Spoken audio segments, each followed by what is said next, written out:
Yeah. Hey, man.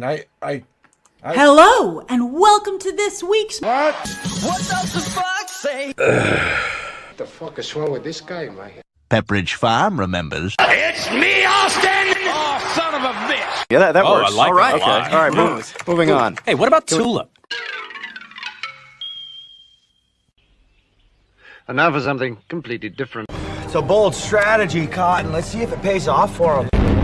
I've been looking forward to this. Come with me, and you'll be in a world. It sounds like she should take the piss. Take a look, I know, if you drink the water, it makes the frogs gay. we'll begin with a spin, traveling in the world of the I'm coming up with a rap name, The Shot, and Little Booster. explanation. Pray to the Fauci candles. You get them at drdef.com.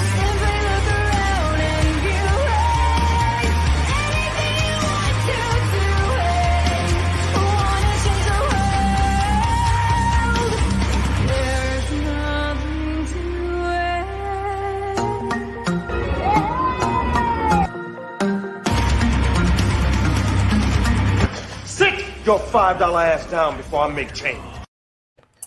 It is he, it is me, P-double-D-E, Tepwa, Queen, and a place to be reviews.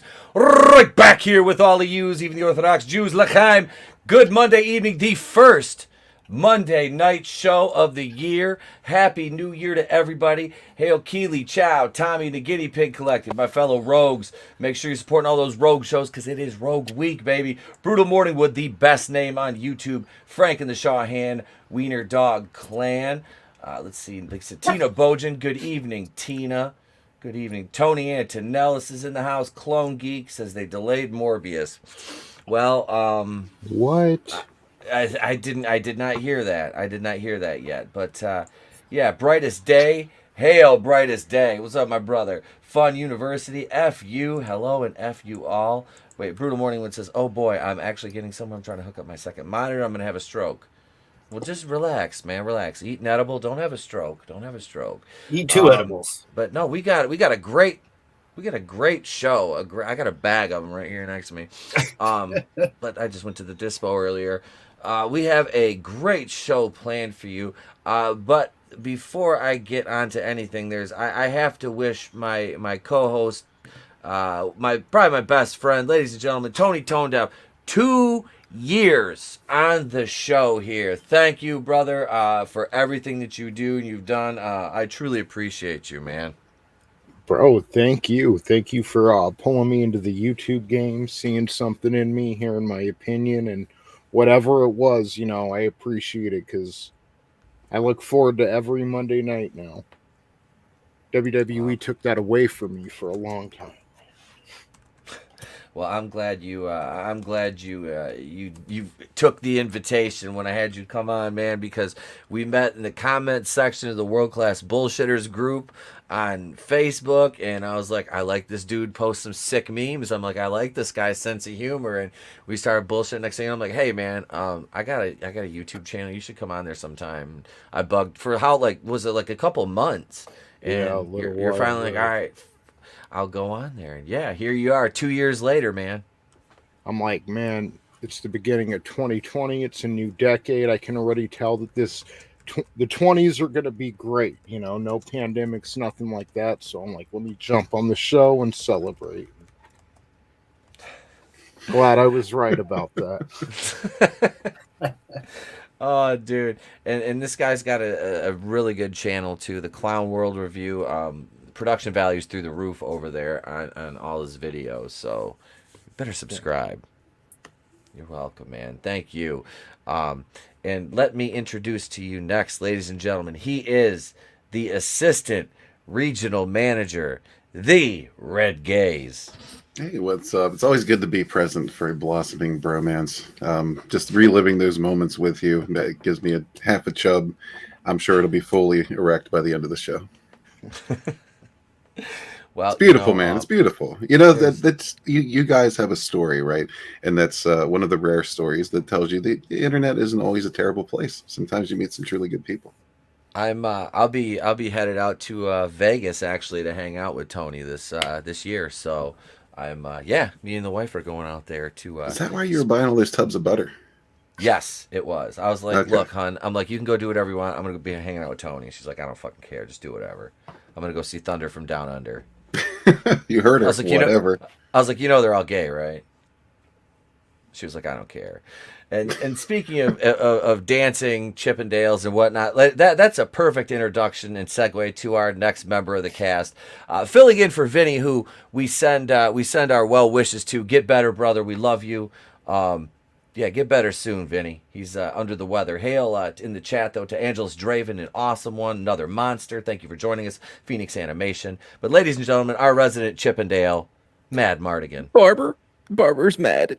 I just wanted to tell you how much I appreciate you being my partner in stream, my partner in love. And kidding. You really need to let people know when you bring them on the stream, Etep. It was so touching seeing you two reminisce. It made me think about my streaming buddy, Barber. You were calling. We haven't consummated the partnership in stream like you two, but like I feel like we will. Yeah, pretty soon you'll be buying your own butter. Yeah, I mean, but he's in England and I'm here. Oh, it's like Romeo and Juliet. It's like the Capulets and the Montagues. Yeah, those are them. Hey, thank you for having me. Even if You're it's welcome. Last minute. Another monster's damn. already leaving. Nana Reaper's not being kind either. Goblins never are. Ouch. And last but not least, he's joining us here. There he is. Hang on, wrong button. Super fan Adam Shawhan. That's right, everybody. Didn't want to miss this, considering it's the first show of the year for Monday. It's the anniversary with you and Tony, 14-year anniversary with myself and the wife. So, just because, Congrats. we've heard so much negativity over the last couple years, figured surprise ETEP and start the show off with a little bit of positivity. And remember, Red is telling you guys to use butter because Crisco, it's just no good, guys. Absolutely.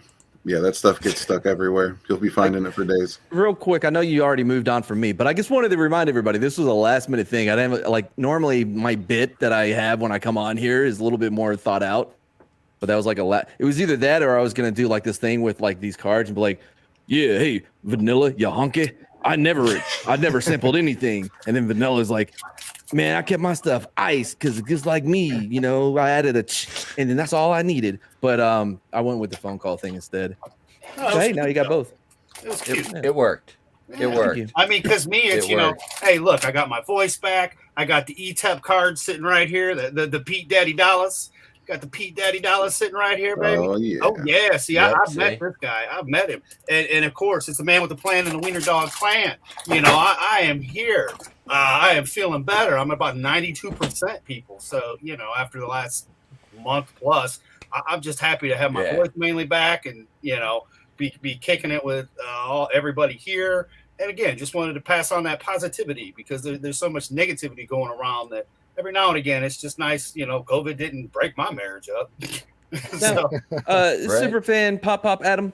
I don't know if I have to say the whole thing, but I will. We've never met before, so take this with a grain of salt. Yeah, we have. Justin Proper, baby. Oh, that's right. Okay, cool. So I feel more comfortable telling you this. It looks like you're like from a set of like a the free broadcast network, like you know what I mean, like the public access network, but like in 1992, you're trying to do the Yeah, no, there's a 6-foot Joker mannequin behind me. You just can't see it because the blue lights are on. And this is the Joker office. And the purple is DTEP's favorite color, and I got the green tie. Generally, it's the Blues Brothers look, with the white shirt and the Blues Brothers tie on the men's room on Fridays.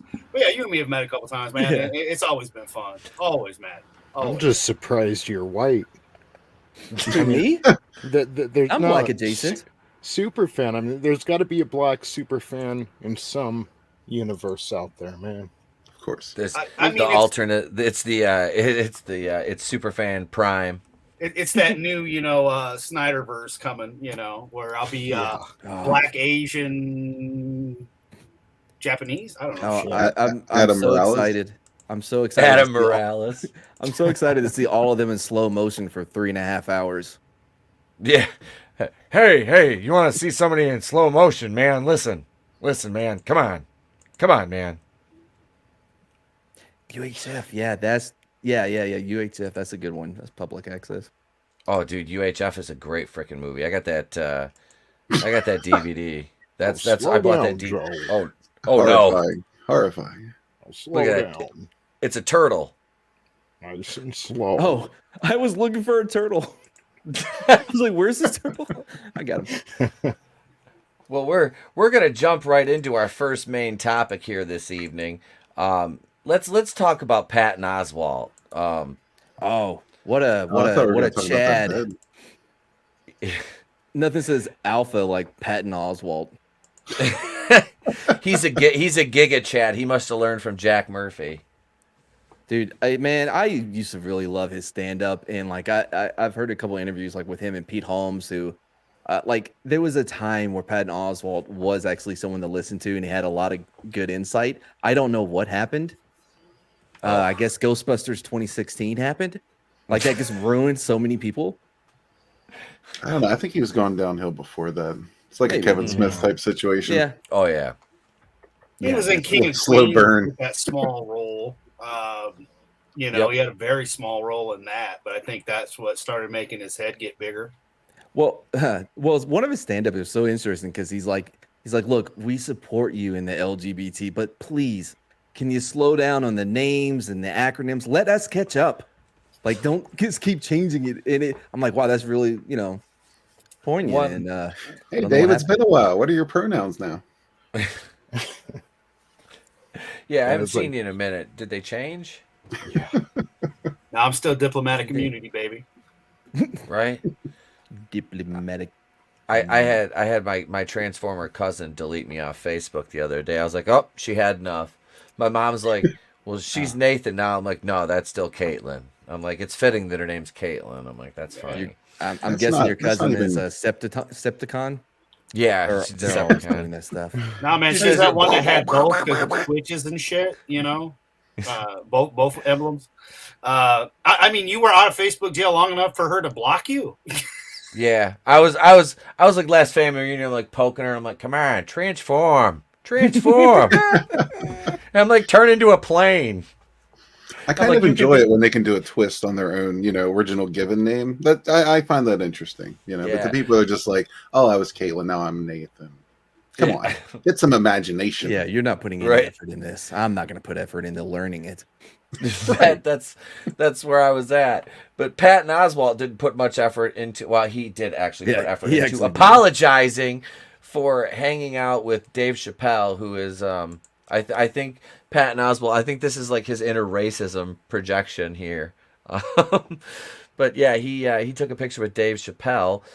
This is NBCnews.com. I know, I'm sorry. Chappelle faced backlash in October after the debut of his Netflix special, The Closer, which critics said was transphobic and harmful to transgender. Like, I love how comedy can harm a community. If stand-up comedy can harm that community, then that community's fucked from the word go. Nope. All right? Let me tell you a short story, if you don't mind. No. You know what's harmful? Trans people are harmful to women. I found this out because I took a short trip to the post office and to a convenience store the other day. That's all. That's the only place I went. In that travel, I saw two very, very ugly women who I thought were men. And, a few years ago, I wouldn't have thought that. I would just thought they were ugly women. But I was like, nope, that's a dude. Then I heard him speak, and no, sure enough, that was a woman's voice. So I feel like they're causing damage to ugly women, the ugly woman community.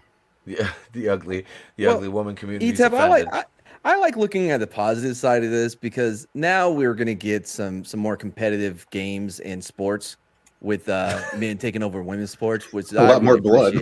Right? Yeah. Like Finally, we're not going to see air ball after air ball in the WNBA, and somebody I will be was- able to touch the rim. I was just gonna say the WNBA scores are gonna be above the 20s now. I mean, just think about it. The woman who just like broke the record for the most money ever earned on Jeopardy was a man. Yep. And of course it was a man. Right? This is, and I was joking around. I was honestly joking around with my wife about this the other day, and I was like, "See, this is why women deserve less." I'm like, it takes a man to be a good woman, and she's just like, "I want to stab you." I'm like, I was like, "But tell me I'm wrong." Caitlyn Jenner, first year in, woman of the year. Come on. I mean, she didn't put your head in the oven and turn the gas on and gas your Jewish ass after you said that. Shame on you. She is the Tom. Caitlyn Jenner is the Tom Brady of gender. She switched conferences, and in the first year, won the Super Bowl equivalent of Woman of the Year. That's why I call him Bruce Jenner. Holy shit, dude! That's the first time I ever thought of that. That was awesome. Sorry, I'm basking in my own joke. Oswald posted several photos Saturday on Twitter and Instagram of himself and Chappelle on New Year's Eve. He wrote on Instagram that he had finished a set in Seattle when he got a text from Chappelle. Come over to the arena. He's performing in next door and do a guest set. Why not? I waved goodbye to this hell year with a genius I started comedy with 34 years ago, Oswald wrote. He works in arena like he's talking to one person and charming their skin off. Anyway, I ended the year with a real friend and a deep laugh. Can't ask for much more. I think the meme of the year was when somebody said it was nice of Dave Chappelle to help this old white lesbian. Oh man, he does. Doesn't he look like an old? He looks like an old ass there's lesbian. A specific one too. Hold on. It's just like I don't know. Oh God. Like if there should be video footage out there of Patton Oswalt and Michael Moore scissoring. Yeah.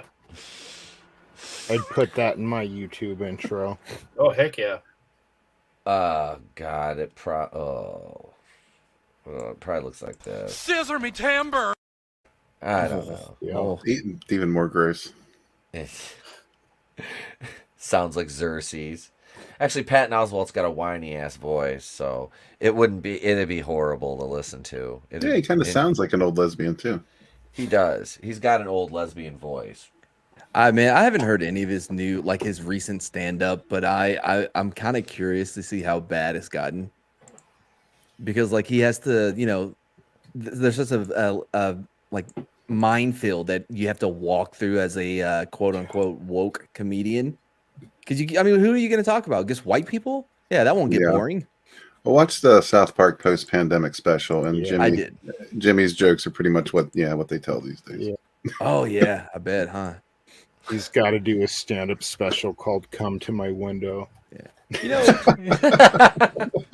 The whole South Park special or whatever, it's kind of disappointing. I haven't seen any of it. I don't think they hit things as hard as they should have. They haven't lately, like for the past 5 years or so. I quit watching about 5-6 years ago. I think it was. Yeah. I stopped watching it. So Oswalt, basically, he's apologizing for hanging out. What the? Okay, this guy's apologizing for spending an hour with an old friend. Everybody has an asshole friend. Everybody has a friend nobody else likes.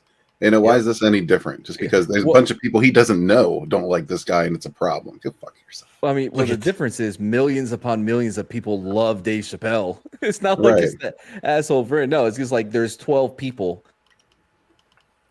that have a problem. Might be 13 now. So should Dave Chappelle apologize for hanging out with him? I think so. Wouldn't that make more sense? We can't have Chappelle apologize anyway. Which is fine because he did nothing wrong. But yeah, that's. I would love to see Dave Chappelle be like, I apologize. I hung out with that little bitch. I didn't know he was gonna.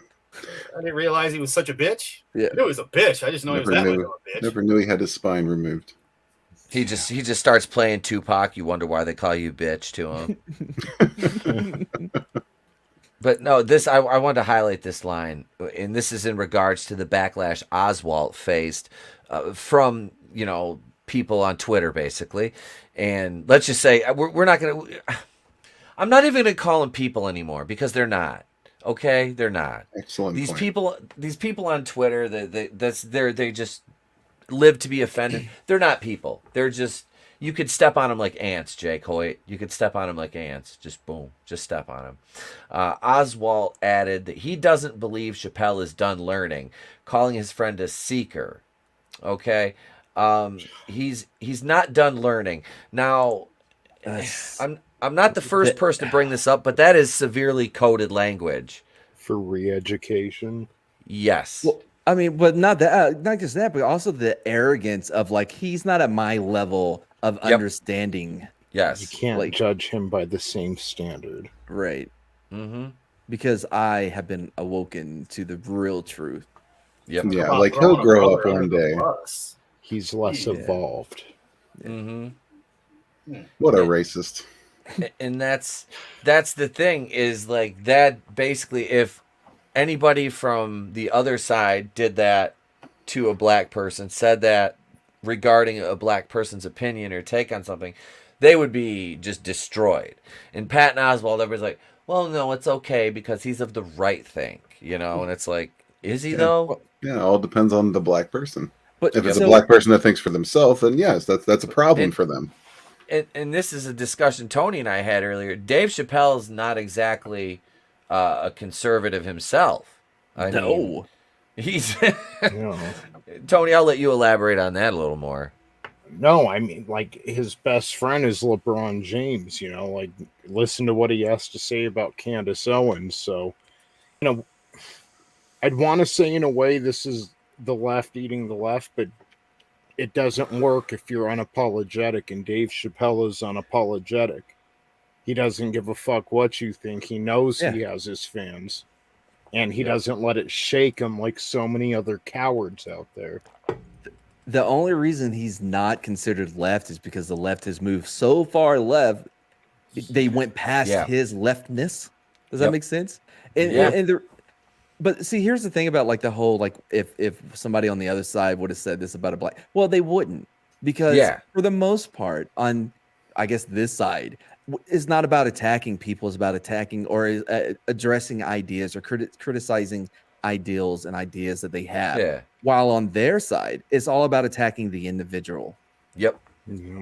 That's the difference. We're combating an ideological invasion, and they're firing off ad hominems at individuals who they think wandered off the mental plantation.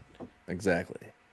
Yeah, like, if I could bring up just a small side point, you know, that Digital Plantation article about John Madden and him talking about dehumanizing black Finally, people. someone said it. Yeah, they dehumanize, you know, because someone like Candace Owens again or Larry Elder, they'll straight tell them you are not this skin color, so they can specifically go after them, and just it's just it's a disease. And I mean, just like with Betty White, they're like, well, obviously she's racist. She was born in 1920, whatever. How can you not be? Her name is Betty White. Yeah, it's all there, folks. Just connect the dots. Follow the whiteness. Hail Parrot Head, purveyor of memes. Yeah, that's it. Betty White. Yeah, her name is White. Therefore, she's inherently problematic. Yeah, I love this. I'm sorry, truly sorry, that I didn't consider the hurt this would cause or the depth of that hurt. A picture with a friend. He missed a word. It was butt hurt. God. So, man, they would really lose their shit if they saw the picture of you, me, and Phoenix all together then, eh? That's a lot of toxic masculinity in one picture. That's all I'm saying, you know. That's a lot of toxic masculinity right there. Yeah.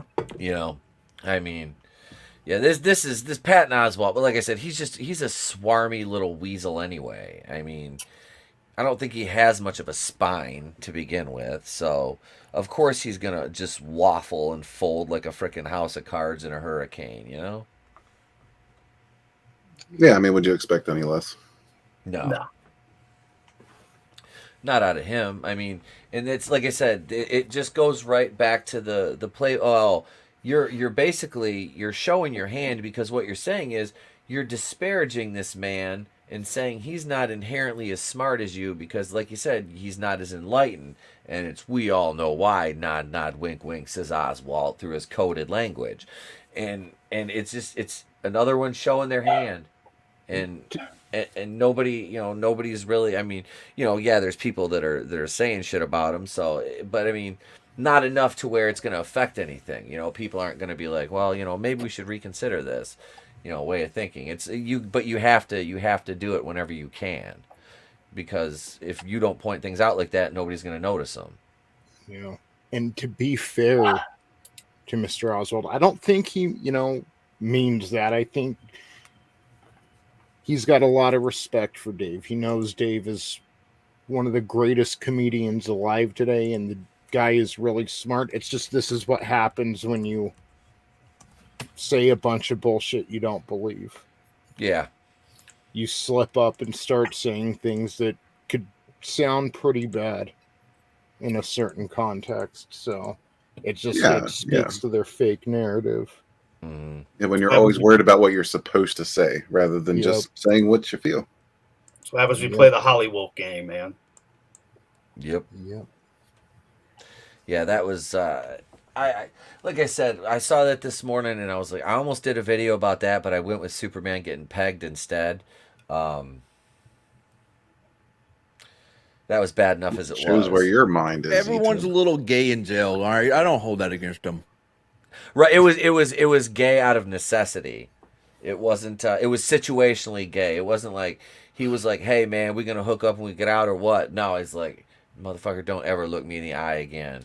Superman has always been gay. I get to tell the Superman joke finally. My goodness, this is great. So Superman's flying around and he's horny as hell, and he's looking around and he sees Wonder Woman just all sprawled out, butt ass naked, sunbathing.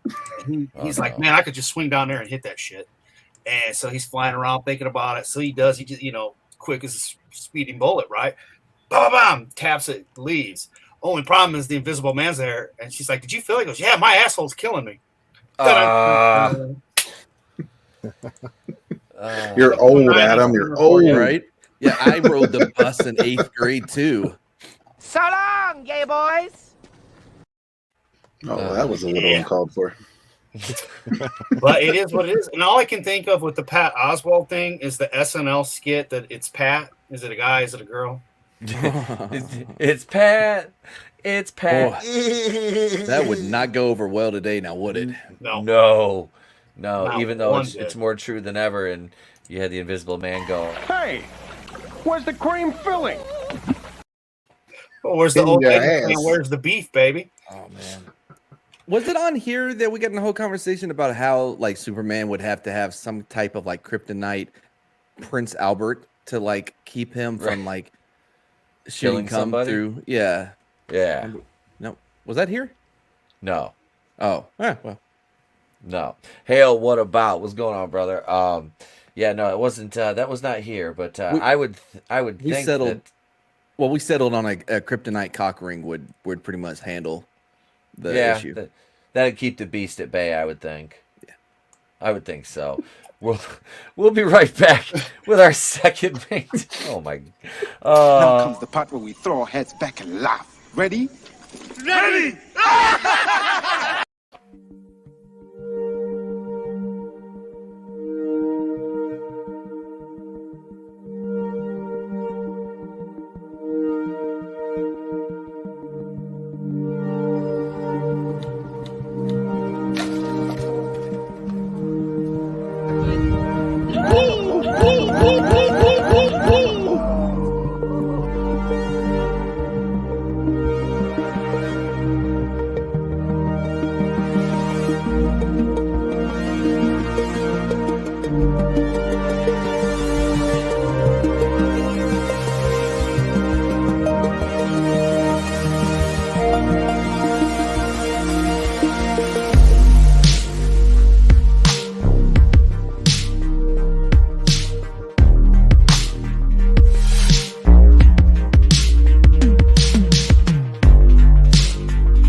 Those were awesome. I've never saw the N64 Michael Jackson one before. Oh, and that last one was great. I think I've seen that one though. Oh shit! All right, ladies and gents. Yeah, Tony put those together. That one bitch on the swimming pool was unbelievable. Oh, so good. She was unbelievable, man. Yeah, here we are over bounding into comics. Denai Guerrera, rumor, Black Panther Wakanda Forever will see Okoye in a lesbian relationship with fellow Dora Milaje and oh boy. Well, Can you say those names again? Because I'm not gonna be able to pronounce them. Okay, let's see. So we have Wakanda Forever will see Okoye in a lesbian relationship with a fellow member of the Dora Milaje. And Okoye is played by Denai Guerrera. Okay. So there's that. Who was we married got that in the first one? She was married to Get Out in the first movie. And I saw someone mention the other girl, like there was some flirting with Bucky going on. I don't know how Yep. true. Yeah, so Yeah. I try. Yeah, I don't like pay much attention when the Dora Milaje is on the screen. So The menage a instead trois. of the Dora Menage a Trois. No, Tony, you're grabbing the dog and hiding behind the couch because you think they're coming to get the dog. Wait, what? Hold on. Wait, part of this is taking place in China?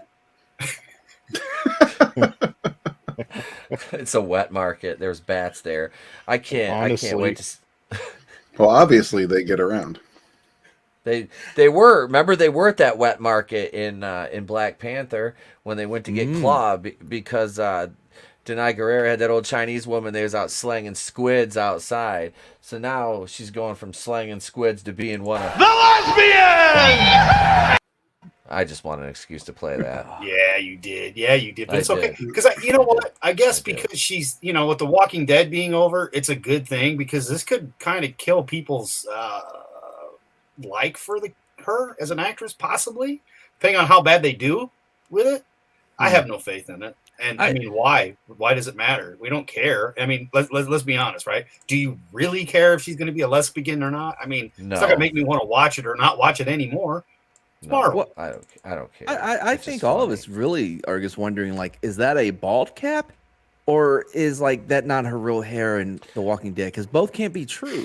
No, she wears a wig in The Walking Dead. Do my hair toss, check my nails. Baby, how you feeling? Does she take it off on the diving board? I think the diving board takes it off for her. Or like Frankie said, like the hair that Weave knew not to get wet. Yes. Wait, where's it at? That's about him, his penis. They did use kryptonite on Superman, though, Frankie. I saw that in the art. Like I said in the article, they talked about that. They were spraying him with a kryptonite mist. I'm like, yeah, I bet you they're spraying him with a mist. What? Wait, like directly on the peen? You have to say Okoye with a click. I'm not clicking. I think it was on the butthole. It was probably in the booty. I mean, look, how many chances are you gonna have to bang a Superman? Especially if you're locked up, you gotta right. I can just see it too, because it was the Russian guys like, all right, look, comrades, here's what we're going to do today. All right, stay with me here. You spray Superman with the green mist. Then we're all gonna take a good job and fuck him really hard. Really show America that Soviet Union will never fall to America. Does that count as date rape? No, I think it does. No, it doesn't. They never bought him dinner. What they had I to wonder, serve him a meal, I'm sure, at one point. Was it soup? But there was no movie. Maybe not. Has anybody watched Mayor of Kingstown? If you haven't, I watch have. it. It's brilliant. I picture all the gang leaders in that prison getting together like, look, we're gonna rape Superman. We might as well come up with some type of schedule. Like, we'll draw straws. We're all gonna get a piece. Everybody's taking their turn with Superman. That's right. Man, that show is so good, dude. Oh man, season finale is gonna be awesome. And then surprise, he's into that shit, and instead he gets a piece of you. Oh yeah, that's the Invisible Man. Just saying. You just run into one of those random inmates. It's just Joke's on you, I'm into that shit. Yes. and you're just like, oh shit. Yes, yes. What about they're gonna scissor over the Black Panther's grave? What? We handled this. We handled this topic as maturely as Oh I my thought God. we would. I like it. I like it. No, give me a second for that one to really like sink in what Yeah. about said. Oh. Yeah. Oh. Yeah. Just yeah on top the grave. It's my king. Well, I'm sure it will start out like some type of wrestling match to determine who's taking the Black Panther title or whatever. Yep. You know, and it, you know, one thing leads to another, and you know, clams be slapping. So that's what happened when clams start slapping. Yeah, they get paid to do the Wakanda thing. Wow, wow. You know, just all of a sudden you lose your grip because everything gets a lot slippery. Well, explains the shitty look on all their faces, right? That's why they all got that fucking Grace Jones haircut. Mm-hmm. I'm just saying. They just need a little bit of 10 inches, baby. Spencer Bakuli, our man over Bounding into Comics. Big shout out to the gang over there. A new rumor claims that Marvel's upcoming Black Panther, Wakanda Forever, will see Okoye, the head of the formerly secretive African nation's armed forces, enter into a lesbian relationship with a fellow member of the Dora Milaje. Okay, who needs to know that Wakanda is not a secretive African nation? In reality, it's make-believe. All of them people are like, what's that? Go ahead, man. Check out what Godzillionaire said. Hang on. I thought it was a game of bones. Playing bones, and now I'm yelling domino. Plus, nobody I know got killed in Wakanda today. Today was a good day. I don't know. I'm just saying. Oh, did you have to use your AK? I know guns are so primitive. We have spears that shoot lasers. That was the ice cube thing. I know. I was just answering like saying, "Come on, man. Hey, come on, man. Come on, man. You can't expect me to remember everything, man." Let's see. So the suggestion of this possibility. No. What day is it? Where's my ice cream? I pooped. Nancy.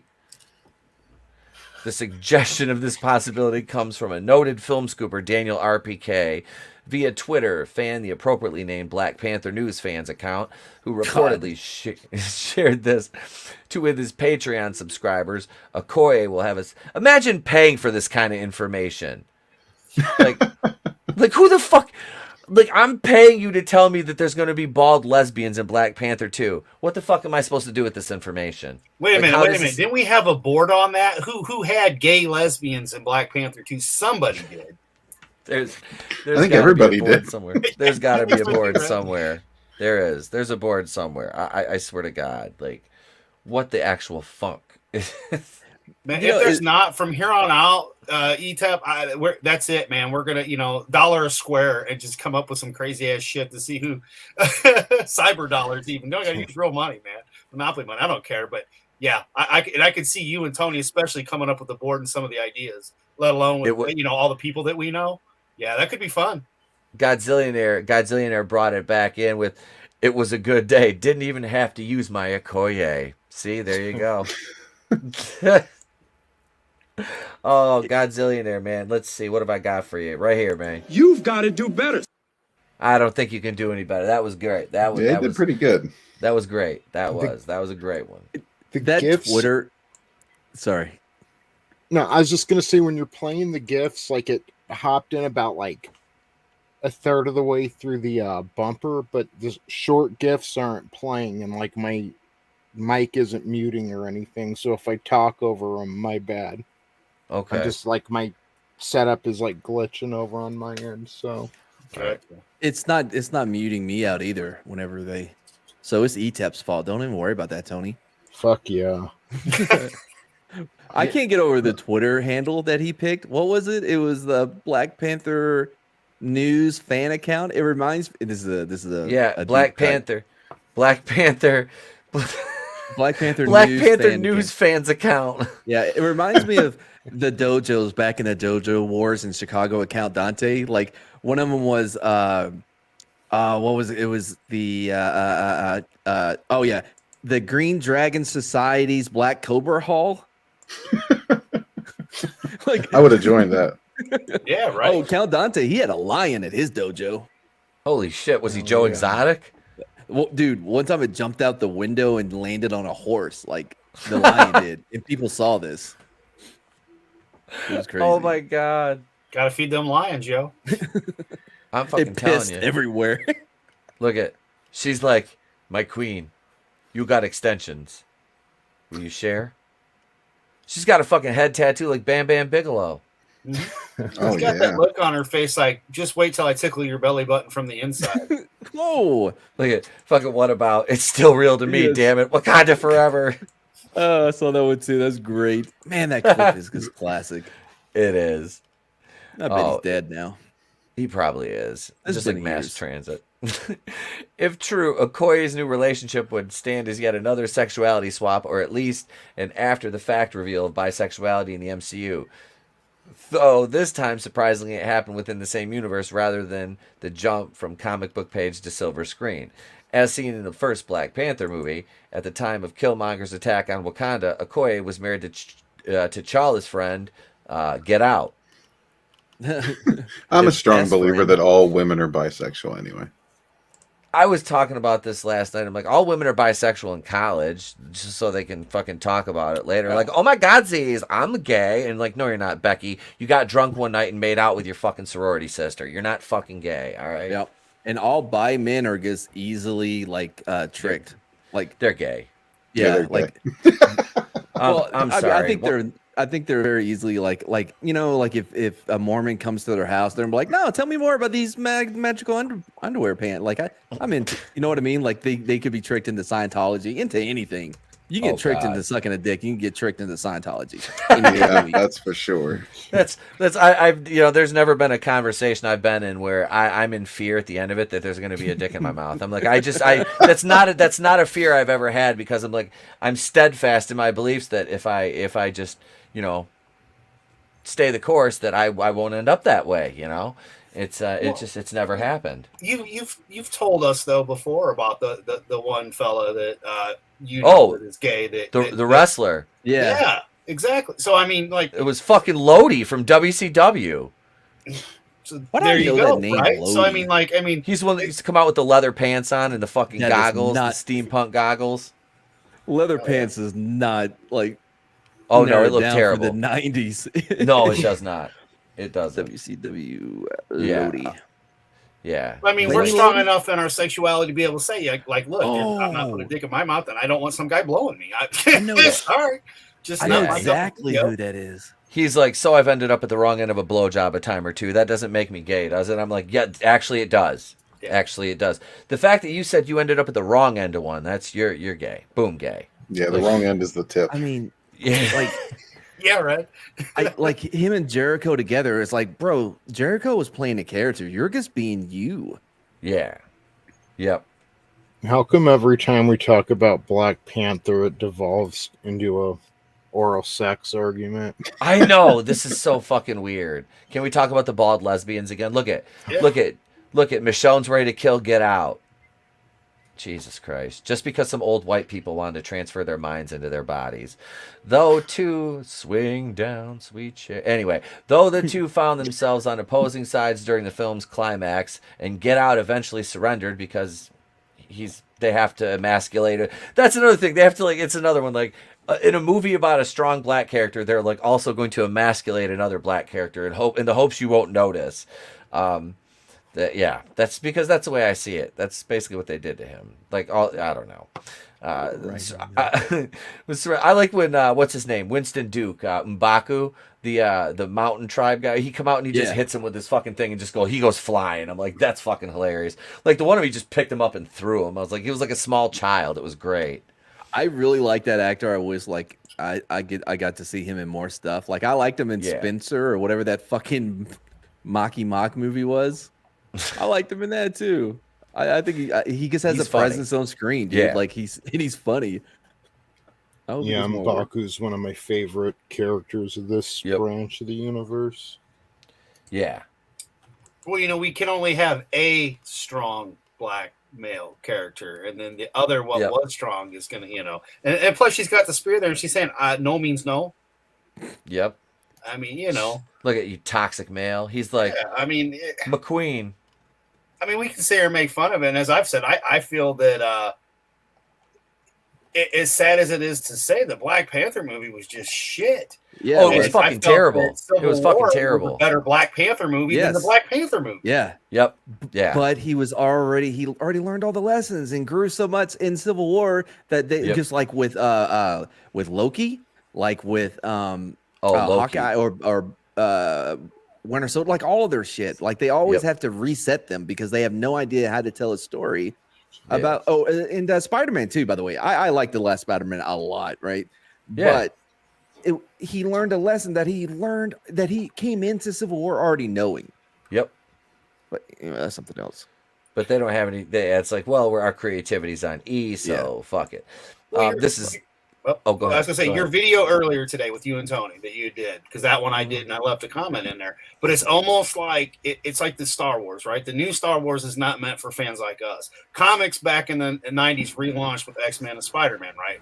And then we get to the weird stuff, and we the fans quit backing it, quit buying it, and now I feel the same things happening a third time with these movies. Like these movies are not made for us; they're made for the newer little whatever percent of people that actually do enjoy them, not the hardcore fans. Giggity. But that's just my opinion. Take it as you want to. But this is why people like Red and Vinny and the independent comics are taking off more so than Marvel, DC, because they are ruining the characters. And I cannot but agree with you guys on everything from your check out ETEP and Tony's video from earlier.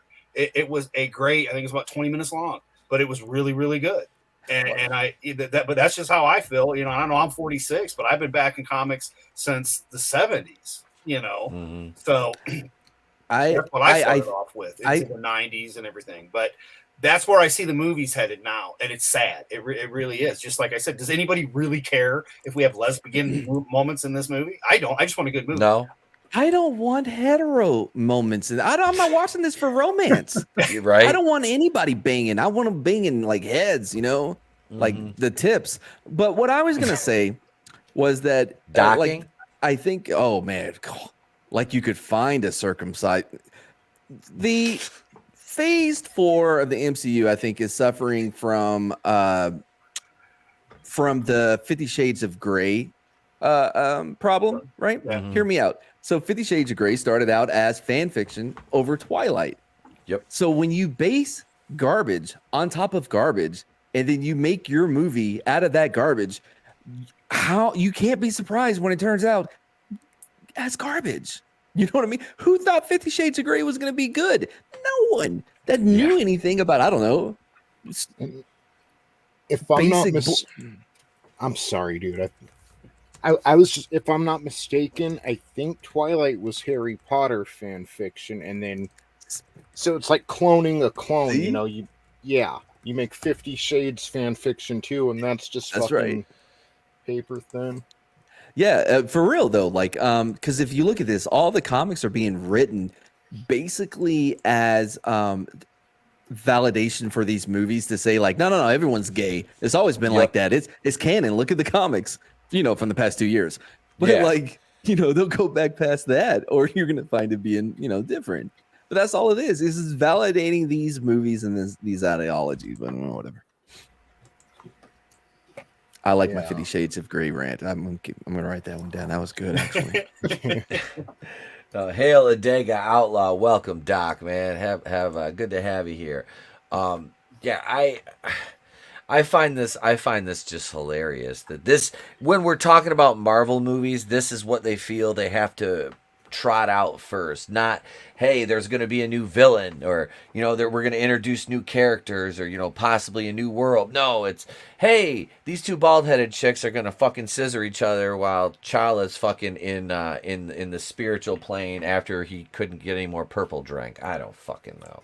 Like, chicken and waffles and purple drinks, sir. This is fucking, it's pathetic, man. However, the identity-obsessed fans latched onto the possibility of her being LGBT in 2018 when word began circulating of a deleted scene from Black Panther, seen only by a relatively small group of journalists, because of course it would be, in which Okoye can apparently be seen flirting with fellow Dora Milaje member Ayo. Boom, boom, everybody say Ayo. Ayo. As portrayed by Florence Kasumba. That's the one that was in Falcon and the Winter Soldier. You say it must be so. I'll say this, though. They think anytime two characters who are the same sex are alone for 5 minutes and have a conversation that has any depth to it whatsoever, even if it is about their significant other, they're like, ooh, they're going to hook up. Ooh, and they start shipping them immediately. I do not believe for 1 second that whatever scene they saw was like blatantly like them flirting. I bet it was like them having a normal conversation, passing the Bechdel test. They're like, oh, they're gonna bang. They weren't talking about a man. By the way, to be like a bad thing just when everything boiled down to sex for somebody, like literally every situation. Boy, I don't know. It's like perverts are cool now, right? Why don't they? Well, then why is Revenge of the Nerds being demonized? This is not fair, because the nerds are the wrong. They did nothing wrong.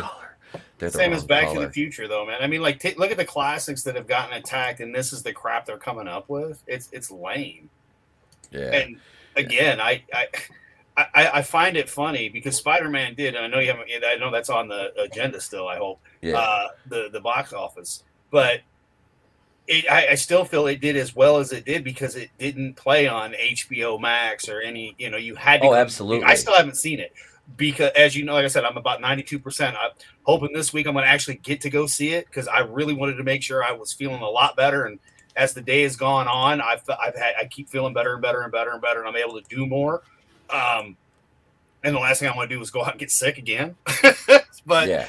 I'm still going to go see the movie, and I'm hoping to do it this week because, like, I had to skip your reviews and stuff. I love you guys, but it's just like I don't want to listen to what you have to say till I see the movie, and then I'm going to go back and then you're going to get blowed up like you did today with all my comments. But it's just because I want to be able to sit there and watch the movie. Like, I have skipped everybody. I left the men's room so that they could have a conversation about it after being on the show for a couple hours, a couple weeks later.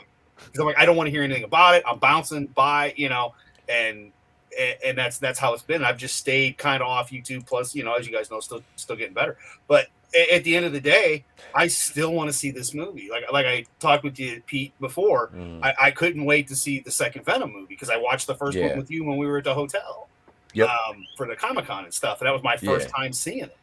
And it was a lot. I enjoyed it, and I enjoyed the second one too. There were some parts that were kind of lame, but at the end of the day, overall, it was a good movie. Yeah, I just bought the second one. And that's what I'm hoping Spider-Man is. Yeah, I like the second one too. I thought it was enjoyable. I think that is the difference. Like, I know if Tom hears this, he's gonna freak out on me. But I think there's no denying that when Sony is doing these Marvel movies, there is a very big difference in maybe not the tone of it, but like the enjoyment in where the focus is. The focus is not on who's banging who or making sure every box is ticked. It's just more of a story, right?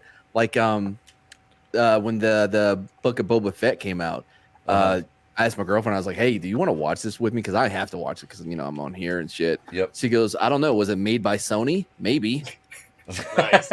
I still haven't watched that. I mean, it's one of those. It's hard to get into stuff. I watched it. Oh man, it was a drag. It was like fucking boring. But like my girlfriend saying it, she's a normie, but she still sees that Spider-Man and Venom is vastly more enjoyable under that Sony banner than whatever the MCU has put out for past 2 years. Yeah.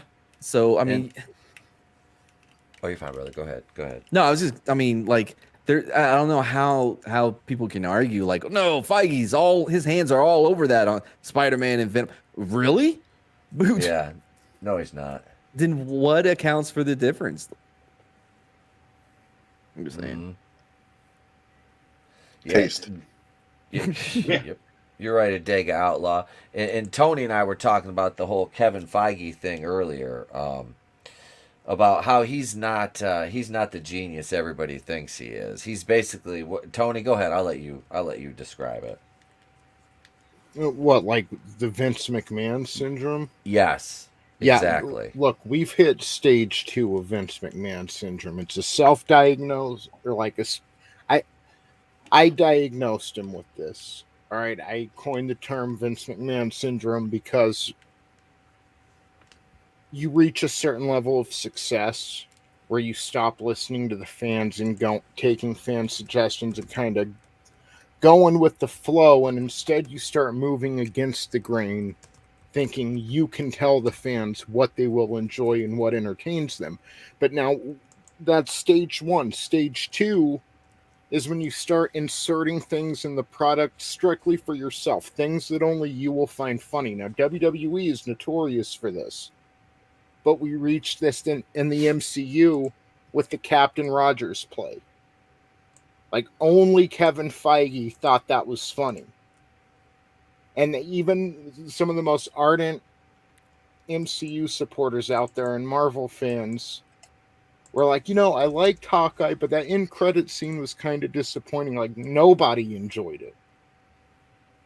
So, yeah, he's got a sickness, and maybe he should step away for a few months, gain some perspective, look at the big picture, and then come back and try to salvage something that he did work hard to create. Mm-hmm. Or not create, but let me translate over to the big screen. So, are you saying that nobody enjoyed this? I could do this all Oh, Nobody how enjoyed dare it. you? How dare you?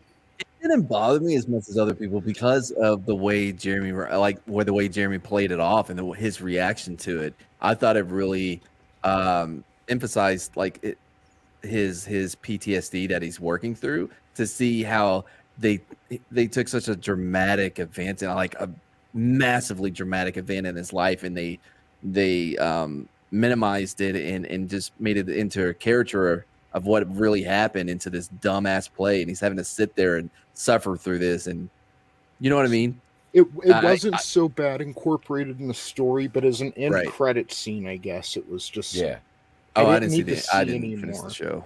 I don't know, Draven. I haven't seen the show. Yeah, sorry, I was going to answer Draven. I don't know. I tried, like I said, when I was still really, really sick, I was trying to watch it. I just couldn't get into it, and I wasn't excited in the first place. Yeah, I loved everything about Hawkeye, Jeremy Renner, that is, Clint Barton.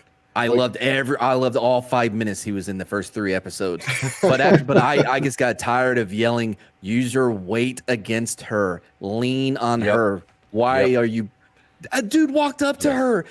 I'm not bullshitting. A dude walked up to her and pushed, poked her with his gun. Walked over to her from the other side of the room and poked her with a gun. And guess what happened? Oh, she took it. How did that happen? I shouldn't have poked her, I guess. It's like the movies where the guys, they're shooting and they have to throw the bullets out of the gun. It's like, or they have to advance somebody to shoot them. I'm like, no, the bullets travel themselves. Yeah, they'll get there. They'll get there. It was like that in Black Falcon and the Winter Soldier, in the scene in what is that? Where they went to meet Sharon Carter, Madripoor. When they went to Madripoor. And she's Sharon Carter. Now, I like Emily Van Camp. I think she's cute. I dig her. But she's not going to be beating up 250-pound guys, just straight up out muscling 250-pound guys, disarming them. I'm like, get the fuck out of here. I'm like, just wring her neck. Just literally, just wring her neck at this point. They never use their body weight. Why are you standing up with her? If she's that close to you, if she's trying to hurricanrana you, just fall down with her. What are you doing? her momentum is not going to carry you over, big boy. Trust me. You could throw her You like a fucking stand there. lawn dart. Yeah, man. And damn it, I had something. Yeah, this whole thing, it makes me laugh. Like I said, and it would be different if it was like believable. Like I watched Cynthia Rothrock, and I'm like, I can believe that because she's legit. Like Gina Carano, that's legit. You Yes. know, Mimi Lesios, that's legit. But you get these like I said, you get these little ass girls, and it's like, bitch, no. You sit there and try to hurricane run on me. I'm gonna power bomb you on the concrete and split your head open, and you're gonna be laying there with your gray matter pouring out. And I'm like, I'm done. Like there ain't no spinning kicks or nothing like that. You tried one stupid move, I bust your head. We're done. Bro, they'd be like the size of Kevin Nash, and they will like spin around them and with their arm and do some kind of judo takedown. Like Kevin will just wave his arm and smack her. To be fair, Kevin Nash would probably tear a quad in the process. As long as she could survive the 4 moves, she may have a chance. What's up, Yeti Cast Hail? Oh, hey Yeti, I played everybody a preview of your pussy song. Yes, he did. Appreciate. Yes, that is true. I like Glinzer in the MCU. Ariana Grande can chokeslam Batista. Yeah. Oh, that didn't happen. Did that happen? Oh hell, somewhere? come on, man. She would chokeslam the Big Show without a problem. Pick up Andre the Giant and slam him. Yep. You know, I mean, physics don't matter. I mean, I get, it's a movie, but come on. It was like that. What was it? WCW versus the World or WCW Monday Nitro, where Miss Elizabeth could pick up the Giant and slam him. Yep. That did not happen. Yeah. Come on, man. Sorry, Tony. I know it always goes to wrestling. It's your fault. Hey, come on, man. What are you being a punk? You want to Miss talk Elizabeth to me was like a that? bad dude. Hey, she felt the hair on Corn Pop's legs down at the pool while the kids were sniffing. I was sniffing their hair. My wife's a doctor. I made a boom boom.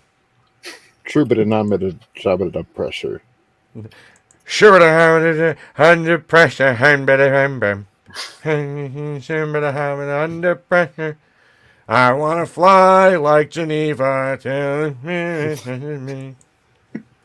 I don't know. That's my favorite. Is the Biden's greatest hits. I'm sorry. Is that what always played on the Lolita Express? Hey, man. I don't know anything about that. Ask Cuomo. Oh, so lesbians in the this is okay. So rough cut of Black Panther scene. We see Guerrera's Okoye and Kasumba's Ayo swaying rhythmically back and forth in formation with the rest of their team. Okay. Wrote Vanity Fair's Joanna Robinson after seeing early footage. Okoye eyes Oyo flirtatiously for a long time as the camera pans on them. Eventually, she says, appreciatively and appraisingly, "You look good." Oyo responds in kind. Oyo grins and says, "I know." Ooh, the rhythm is gonna get you. Get you, rhythm is gonna get you. I say that to my bros all the time. There's nothing gay about it. Well, she wants to kiss a girl so she can like it. I don't. Right? Jesus. What the hell? These people are fucking like. I think this is whoever wrote the not the Bounding article, but this Vanity Fair article. She was like just shipping them. It's like she's watching it in her head, going like, "Oh my God, it would be so spectacular if these two stunning and brave, badass, black, bald-headed women got together and totally fucking rubbed their ginies together. It would be fucking amazeballs." That's what I was saying. Like you can't have two heterosexual people in a room talking about anything but penises or vaginas. And no such thing as friends anymore. Chipped. Yeah. No. Well, I mean, Red, half the shit that comes out of your mouth, they'd lose their shit. And I mean, we're all buddies. We talk all kinds of dirty shit, but oh my God, come on, dude. They would lose their shit. And I mean, it was the Venom too. The whole bit with the symbiote with Venom and Eddie that, they're having a gay moment. And then when you watch it, I'm like, I don't see that. They're just bros doing bro things. Like, okay, they play volleyball with their shirts off. No big deal. Kenny Rogers playing with the boys is going on in the background. This is all very heterosexual stuff that we do. And I mean, Matt, like, I know you haven't really been around much, but it's like, I got really, really sick, diabetic, it got kind of scary there. I came back, I came on, I could barely talk, but it's like I told the guys, and they know this, I've said it on air, I love them, and it's not meant in a gay way. It's that bro. You know, I had guys that ETEP that was losing his shit because he was worried about it. I've known this guy. It's been about a year now. I want to say at least. Met through Nick U10, everybody from World Class Bullshitters. How all of us met, and at the end of the day, Tony's the same thing, and Vinny and Red, you too. I mean, all of us, but it's not meant, in that kind of way. It's you can have love for somebody, but it doesn't mean that it's in a gay way. But they will turn that shit around so quick when it's not even meant. It's just like everybody here. We're a big family. ETEP has said this many, many times. It's not just him in the place to be. It's all of us. Everybody in the chat. Everybody's here right now. Even Vinny that's sick. Get well, buddy. At the end of the day, we all care. And for me, it meant a lot to have all of you in the chat. Everybody that was trying to get a hold of me to make sure I was okay. It meant the world to me, and it helped. It helped as I was getting better to know there were people out there that cared. And you can't have that, like you're saying, Matt. At the end of the day, you can't be talking. Oh no, it's got to be. It's all gays and. Like ETEP, all his clones are in the closet. No, in fairness, I'm pretty sure ETEP would touch my penis. Maybe just a tip, right? Yeah, but not after a nice not dinner, in a gay way. Not in a gay way. Couple bottles of wine, a couple blunts, one too many. Dude, I have to lay off the diet. I have to lay off the wine. It's like, oh my god, that's been the most difficult thing. I was in the Army. Everything was gay. Like, you wouldn't go a day without seeing a penis or, balls. But that's just the way it was, Gym class, old school gym class, same way, dude. Like, we all changed and showered. It was like Porky's and shit. Dude, a wrestling locker room where grown men in tights who play fight. I mean, come on. Was there 5 of us cuddled up on a love couch watching Brokeback Mountain? Yes, but we didn't know what it was when we started it. We thought it was just a Western. Right. And true story. Like Mad's time in the military, it says this was intended to have a queer love story. You see, that was good. See what I did there? Yeah, and I think the short answer is yes.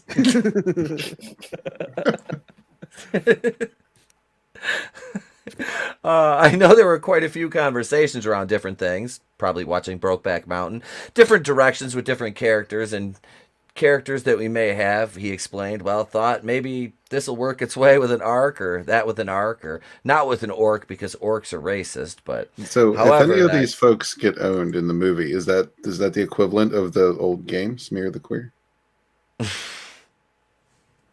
Yes. I'm just asking for a friend. Yes, it is. It's the crickets. The crickets want to know.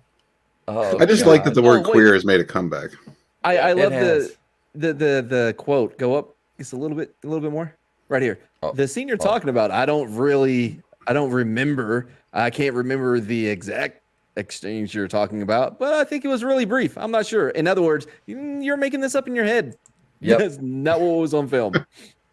He's like, you're a crazy bastard, and I'm just gonna placate you to get this interview over because I don't want to talk to you anymore. Crazy bitch from Vanity Fair. I know that it was not. There wasn't some major theme through that we were looking to explore in terms of the story, he clarified. We didn't pull it out and whip it out and slap it on the table and say, there it is. And they were like, ew, we're lesbians, get away. But no, a full thread of some theme. But your friend quite possibly could be right. Or maybe I'm having a brain fart here and can't remember. She's like, you don't remember the brain fart? I don't know. You don't remember the look I gave her? I don't know why I went with mine sounded very Yiddish. I don't know why. I don't even know what I was doing with that. You don't know. Why don't you know? Jesus, he's a Nemodian. We will not survive this. I don't know. Jeffrey Cubans on the other side of the camera. Oh, and Parrot Head, that's not quantifiable. You can't. There's no way to compare gayness between two people and come out with a value of plus or minus. That's not quantifiable. Hey, is that not? That's not a measurable metric. I don't think. No. 3 points up, gay. It depends on who you ask. I'm sure if you ask Pat Oswald, he will argue the fact with you. It's a sliding scale. Cleanser without brain fart. Sure it is. Lube is used. It slides up and down on a pole. It does. It's fine. It's fine. Yeah. Oh God! So let's see. Is there anything left of this? Mercifully, oh God! Additionally, while many pointed to the romantic relationship between Okoye and Ao and Ta-Nehisi Coates' You mean recent their World of marriage? Wakanda. I'm sorry. Do you mean their marriage? Oh God! Look at she's what is she? Goro? So he turned her Does gay. like Goro. Oh, really? Michael Recently in the Jordan. comic books? Well, that would be justification for it to be canon. Yeah, anytime you hear recently in the comic books, you should probably just disregard that completely. And it's fucking Ta-Nehisi Coates, so you know it'll be 2016. garbage. Yep, So- go figure. Let me get this right then. Dora Milaje isn't a female rapper. Correct. I Well, thought not she was yet. I learned something new tonight. I was tonight years old when I learned Dora Milaje wasn't a fucking female rapper. Thought she was with Young Money. Young Money, baby. Weezy. Isn't it interesting they have an Aleve advertisement under this article? Makes sense. Yeah. Oh God. Better than a Wait. Smith and Wesson article, so you can play. That's under the gender hormone therapy medication ads. I was tonight's year old when I found out Dora Milaje is not a person. They're a collective. Oh, it Oh, was a That sex sounds position. racist. So then it's a rap crew. They're a crew. They're a posse. they're- They're not a crew till they have an album cover. Where is it? They're gonna stomp the yard.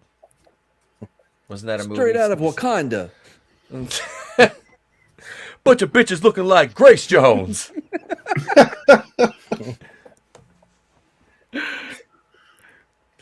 When you need us, don't call us because we ain't got no cell phones. I sound like the Beastie Boys from 1986. I don't know. I don't fucking know. It needs work. Dora Milaje. Push it, Dora. Like, cause Salt and Pepper says Salt Yep, and Pepper. push it real good. Yeah, like 1,000 times. I learned Yep. that the other night. That was another one Yeti did. He did Push It by Salt and Pepper. When they need to rub it real good, though. Yep. Yeah. Yeah. How do lesbians do anal? I'm sorry? With their fingers or dildos? Yeah. I guess. Or spears, whatever. Yeah, Whatever you they're do. Dora Milaje. They do have spears. I was gonna say, the spears when they break, they keep the little ends, and they, there you go. So it's kind of Noses. like like there's those ridges or whatever. So like you snail trail over it. I'm sure it has something pleasurable. Don't mind the splinters. Well, Just- look. If they're using the spears because the firearms are primitive, so at least none of these lesbicans are going to shoot themselves in the fucking meat curtains. There's not going to be any trailer park labia shootings. No, but they could get a kendo slice. They do get a Kindle. Yep, thank you. You got it. You got it in before I did. And yeah, I guess she's not going to be able to blow away those Arby's beef curtains, is she? It might happen in a mud hut, but not a trailer in Wakanda. Do you remember Ultron like complaining about they had all that what's that shit called that they have in Wakanda? Vibranium. They're like they have vibranium that turned it into a shield. Imagine his mind, just how pissed he's gonna be if he goes to Wakanda. Like, what the fuck are y'all doing with it? Why are you making these coat shields? Like, what are you? Why? There's so much more you can do with this, you idiots. Oh, It's vibranium. You can literally do vibrators. anything. Why is this house still made out of straw? Right. Yeah, I'm like the most advanced fucking society on earth, and there's fucking mud huts still. I'm like, what the hell are you doing? Are Mud you huts and broken raising spears. rhinos? You're raising rhinos for what? Their milk? You have battle rhinos. Like you could have the most advanced fucking technology on earth, and you have battle rhinos. Get the fuck out of here. Why does only one guy have a vibranium suit? Don't you think everybody could benefit? Yep. They don't care. They don't care. They don't Black care. privilege. That's Wakandan privilege. Oh, See? Ultron would destroy them just out of principle for their lack of imagination with how to use vibranium. Jesus. This is, yeah. So this comes out in November 11th of this year. So get ready for the spin machine to go into full effect. Because the marketing for that movie, if you don't bow down in that movie and praise it, you're going to be a bigot, just like you were the first time around for saying it was. Like I said, I like the movie, but it's shit. I just like Chadwick Boseman, even though his story was better in Civil War. Yep. I liked M'Baku. He's cool. What's the little dude's name that played Bilbo? Martin Freeman or what? Oh, yeah, that guy. I like him. He's, but... And of course, Andy Serkis is fucking great. But the CGI in that movie's garbage. Michael B. Jordan's character makes no fucking sense in that movie. Oh. He's a whiny motherfucker with daddy issues. I'm like... I keep picturing Ultron just yelling at people like whatever her name is. No, you did not invent sneakers. They've been around since the 70s, you fucking idiot. Oh, yeah, you don't have the NBA here? I invented them. They're sneakers. No, you didn't. I called them twit. No. Bitch, we got BET. You know you didn't come up with sneakers. Yeah, you got vibranium, but you ain't got BET. Get the fuck out of here. Yeah. Well, dude, we only have after 3 Civil War, channels. You would expect it to be better. I'm sorry. You would expect, I expect it to be better. I mean, it took me forever to get through that movie. It took me quite a few times of watching it. So I kind of felt bored through some of it. And then I think it was something you had said or a review you did where I finally got off my ass, sat down and watched the movie from start to finish. Mm-hmm. And that's when I finally got all the way through it. It's not because I'm a racist. It's just I hate shitty movies. But again, there were bits in that movie that were good. But overall, I still feel Civil War was a better Black Panther movie than Black Panther. Just like Civil War was a better Spider-Man movie than Far From Home and Homecoming. Yeah. Is this a rotary phone? What are y'all doing? Why are you not all flying around right now? We have the technology. You're all just too stupid. This better not be dial-up internet. If I hear that, I'm gonna lose my shit. Ultron nukes a whole fucking city because one person used dial-up internet. That's it. That's it. I'm done. That's it. I couldn't afford DSL. Oh, the shit. socialism type economy we have in Wakanda did not pay for my internet.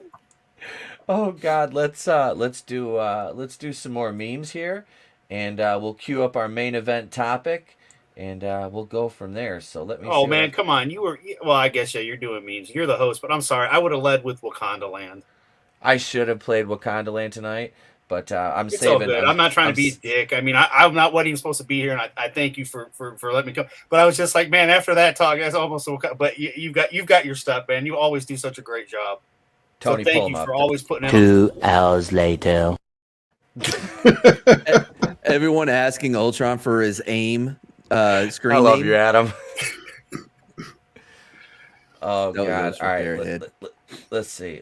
Here we go. Right here, we'll go with this one. I don't even know what it is, but we'll do it.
To my mom.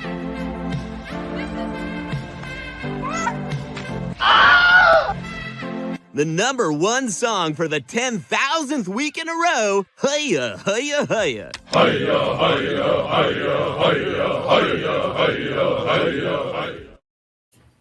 Oh my god! Like that was back to back. Like I wasn't expecting that lady's leg to go all the spider. Were you expecting the hiya, hiya, hiya? No, I was like, oh wow, okay. We give like, 0 fucks tonight. No, Seth MacFarlane did it. It's okay. We don't care. He's done enough musicals. We pretty much know he's gay. Yeah, you're right. Right, it's all right. You know, he just Patrick. he made A Million Ways to Die in the West just so he could make out with Charlize Theron, and then he brought her on the Orville so he could make out with her again. Bro, big props to him if that's why he did it. But I love absolutely. A Million Days to Die in the That West. movie's hilarious. It's hilarious. Yep. But it's fucking funny, man. Here's and we decided to try something different. Tony and I were talking about this because we're in the process of retooling a lot of things here at the channel. Like we're gonna have more bumpers, more brand specific stuff for the Monday and Wednesday shows. But I wanted to get right into the main topics and kind of save the box office breakdown for later in the and just the headlines for later in the night. So I don't know. I hope you guys have enjoyed kind of that different format tonight. If you just noticed on the outline when I sent it to you, I was like, we'll put like Tony suggested. And honestly, I think it worked better because now, it's 10 o'clock and I don't want to just be getting into the topics now. You know what I mean? So yeah, that makes sense. Yeah, and we were doing it the wrong way for so long because I'm an idiot, basically, and probably too stoned most of the time to realize. But now I'm not, so we're good. No, I'm not. Look, I once was lost, but now swing low, sweet chariot, coming forward to take Spider-Man home. Speaking of that, hey, it's Zendaya. Spider-Man No Way Home earns more at the box office, more than Shang-Chi and the Legend of the Ten Nuva Rings, Black Widow, and the Gay Eternals, or as I like to call my version of the Etepnals, combined. So this movie beat all the rest of Marvel, and Sony gets 75% of that, which is fucking beautiful. Beautiful, yeah. And again, this stuff was only released in theaters. And I know that you said that you enjoyed the movie. Everybody from the men's room that saw it enjoyed the movie. Did. So at the end of the day, it was a movie made the right way. I dare say, even though I have not seen it yet, I've seen almost all of the other ones, but the Eternals. I've not, and I have no plans on seeing that garbage. Your review was good enough, and Tony's reviews. Every time you guys do stuff, so I'm good. I'm good there. I'm still excited to go see it. I made it maybe 30 minutes into Shang-Chi. Like as soon as they started fighting on the train and the CGI was god awful, I was like, dude, I'm out, man. Like if you're not gonna put any effort in this, I'm not putting effort to make it through this fucking boring movie, right? Black Widow. The only good thing about Black Widow, in my opinion, was whatever her name was. What's her name? Yelena Belova. Florence Pugh. Yeah, Florence Pugh I thought she was funny. She was charismatic. I liked her a lot. Outside of her, that movie was garbage. Yeah.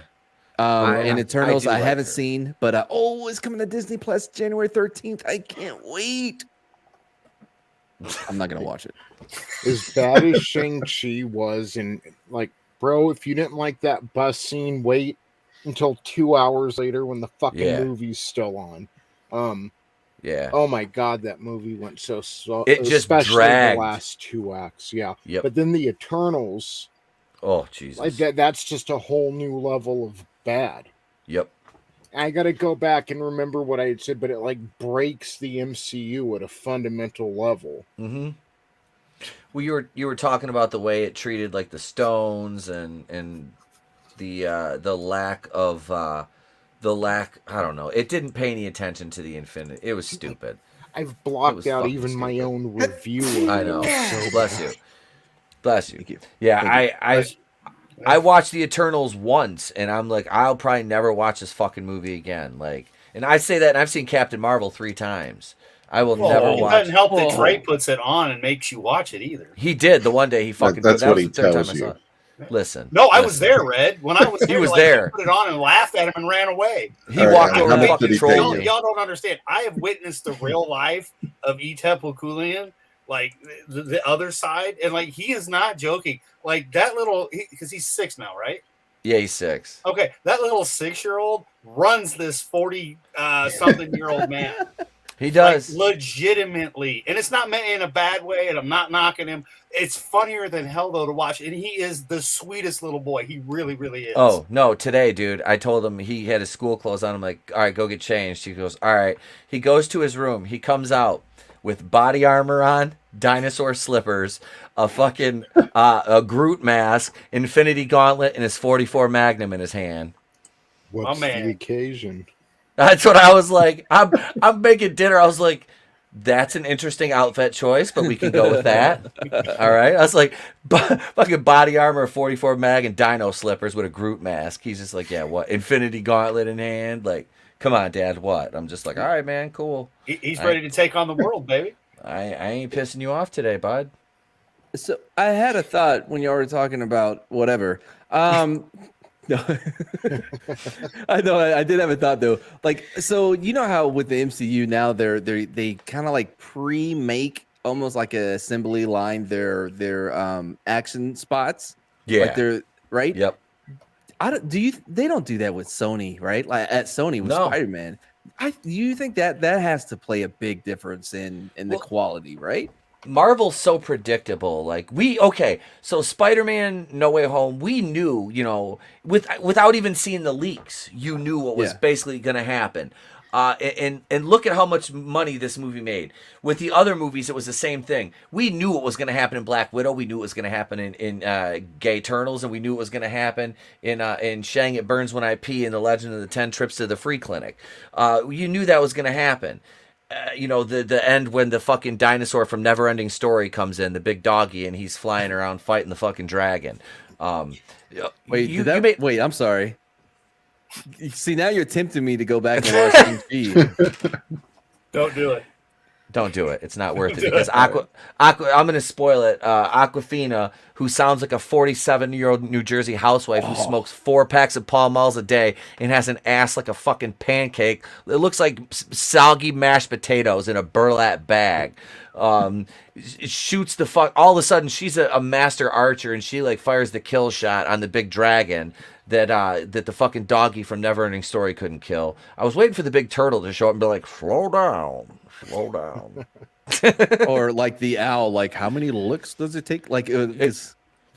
Well, then you've got Ben Kingsley carrying around the fucking thing with no face and no asshole that told him how to get to magical fucking what? MacGuffin land. All this happened. I wanted to watch it now. Like, No, you that don't. sounds awesome. The best thing about it is Ben Kingsley and the thing with no butthole and no face. I don't even know what that means, but as soon as we're done, I'm watching it. There's no way an animal can be missing an asshole and a mouth and be in that good of a mood. Breaks my suspension of disbelief, Even in MacGuffin land. Dude, yeah, and that's the other thing. The beginning of that movie, that stupid fucking capoeira wannabe dance fight sequence. Oh, okay, yeah. So let me. I feel like Lavelle Crawford. Let me tell you one more thing. That tried so hard to be Crouching Tiger, Hidden Dragon, and fail. It's like all your failures, and where did it bring you? Right back here to me, you piece of shit movie. Like. They forget I haven't seen Hidden Tiger, Crouching. It's been whatever. forever. It's been, right. but that was a good movie. I don't think they started out going 100. I feel like they worked up to it. Yeah. Like if you're gonna steal from it, guy, like my guy, like you weren't paying attention. It was the build up to their fights, not like they didn't start, running on trees or whatever, because that's ridiculous. Oh, do your thing. The dude is the baddest motherfucker. What's his name? The Mandarin with his fucking all his rings, and he's beaten by a chick who fucking whipped his ass with leaves. Well, dude, the problem was like Iron Man 3, we get Ben Kingsley, then you find out it's not Ben Kingsley, it's the other dude, whatever. So that's what kind of messed up the Mandarin in the first place. And then when they launched this shit, like I didn't know nothing about no Chang, on his knees burns when he pees. Like I had no clue, and I watched the movie and was just like, no. And then the chicken without a head and an asshole, and it's like, wait a minute, what? And feathers. I guess if you're on acid, it could be a really good movie, but stoned, it sucked. Because I find that I have not smoked since I've been sick, but I pay way more attention, especially to the shitty parts. And it's like you start catching stuff like, as you were saying, Matt, the bus scene and the horrible CGI. And you're just so bad. Oh, this is horrible. Yeah. I mean, if you want to torture yourself for 3 hours or however long that damn movie is, which is 2 hours, it seems long. I guess it was only like 2 hours and 15 minutes. I'm like, how is this movie not 2 hours and 40 minutes long? Like this felt like talking. Oh, it was the dialogue. Okay, yeah, the dialogue is stupid, and it's like, will they or won't they with Shang-Chi and Aquafina? I'm like, why would you? The bitch looks like she's 60 and she's like 24. Again, I don't need hetero banging, lesbian banging, gay banging. I don't need any of that. I just want superhero bullshit. And then, of course, his sister ends up being a bigger badass than him, and nobody would teach her. This is the thing. He's like, nobody had taught your sister how to fight, so she taught herself and became the best warrior. It's like, how did she become the best warrior if nobody taught her? By watching, my friend. By watching. That's what it was. I think Abomination and Wong were like the best parts of the movie. It was. That was probably the best part when Abomination fought Wong. That was the best part. She'd had a large collection of martial art VHS. Red, did you see Shang-Chi? I did. Eventually, I did. Damn it, E-Tep, you got me doing it. I don't have that J card, man. It's all right. I guess I can get away with it for you. Like, I don't think many women in China have that third wave feminist attitude as well. Right. Shang-Chi's sister. Mm-hmm. This is weird because, almost 100% of I'd say 95% of the time, the people that are getting mad are people on other people's behalf. You know what I mean? Yeah. Like when I was a cop, some lady was like, "Why would you say Merry Christmas and not Happy Holidays?" Like, what if you offended someone by that? I had one lady freak out on me because I had gloves on. I had like Kevlar lined gloves, so I don't get poked by needles or some shit. Yeah. And she was like, "Don't you think some people may find that intimidated?" I'm like, "Well, if I'm gonna, compare somebody maybe having feeling uncomfortable with me having gloves on versus me getting stuck with a heroin needle, I'm gonna go with, you know what, they're just gonna have to get over it." Yeah, there's give and take with everything. That's just something. Sorry. Oh, and then a mask. Oh man, when it's really cold, when it was really cold, I would have a whole balaka, I forgot what they're called. Anyway, I would have one on, and they're like, don't you think you may freak people out? It's cold as balls out here. No, I don't care. Yep. And nowadays you can't leave the house without wearing a mask. So come on. And at the end of the day, why is it that we're so worried about how people feel? I don't give a shit how you feel, and especially as a police officer. My dad was Chicago PD for 40 years. So it's really weird to see how the world has turned to that whole. It's all about their feelings, when back in the day, like Mel Brooks, we don't give a shit how you feel. We're going to make a good movie, and we're going to have entertainment. We're going to have fun. That was in the days of don't be a bitch. Now everyone's a bitch. So it's the lost idea of that you can never control what other people really do, but you can control how you respond to what people do. And rather than us focus on that internal reaction, we're focusing on the external. And that's the problem with a lot of that. But one last thing, my sergeant, black guy, right? He was. Look, Ice Cube and 21 Jump Street was basically based on him, one for one, the attitude and everything. So he's at this store or whatever, and some lady is just parked there, where everybody's supposed to be walking, but she's not moving in her car. She's just stopped. Yeah. So he goes up and he's it's probably 7:30 at night, so it's almost dark, and he knocks on the window and she goes ah, and starts freaking out because all she sees is a black man at her window. And he's he starts to look around and he just turns around and starts running off. Because that's the fear old white ladies have. Like, that's the power they have, because he still thought he would get in trouble. Cop or not, full uniform, bro. Like, he wasn't like Jesus in Christ. plain clothes. Full uniform, and he can start screaming.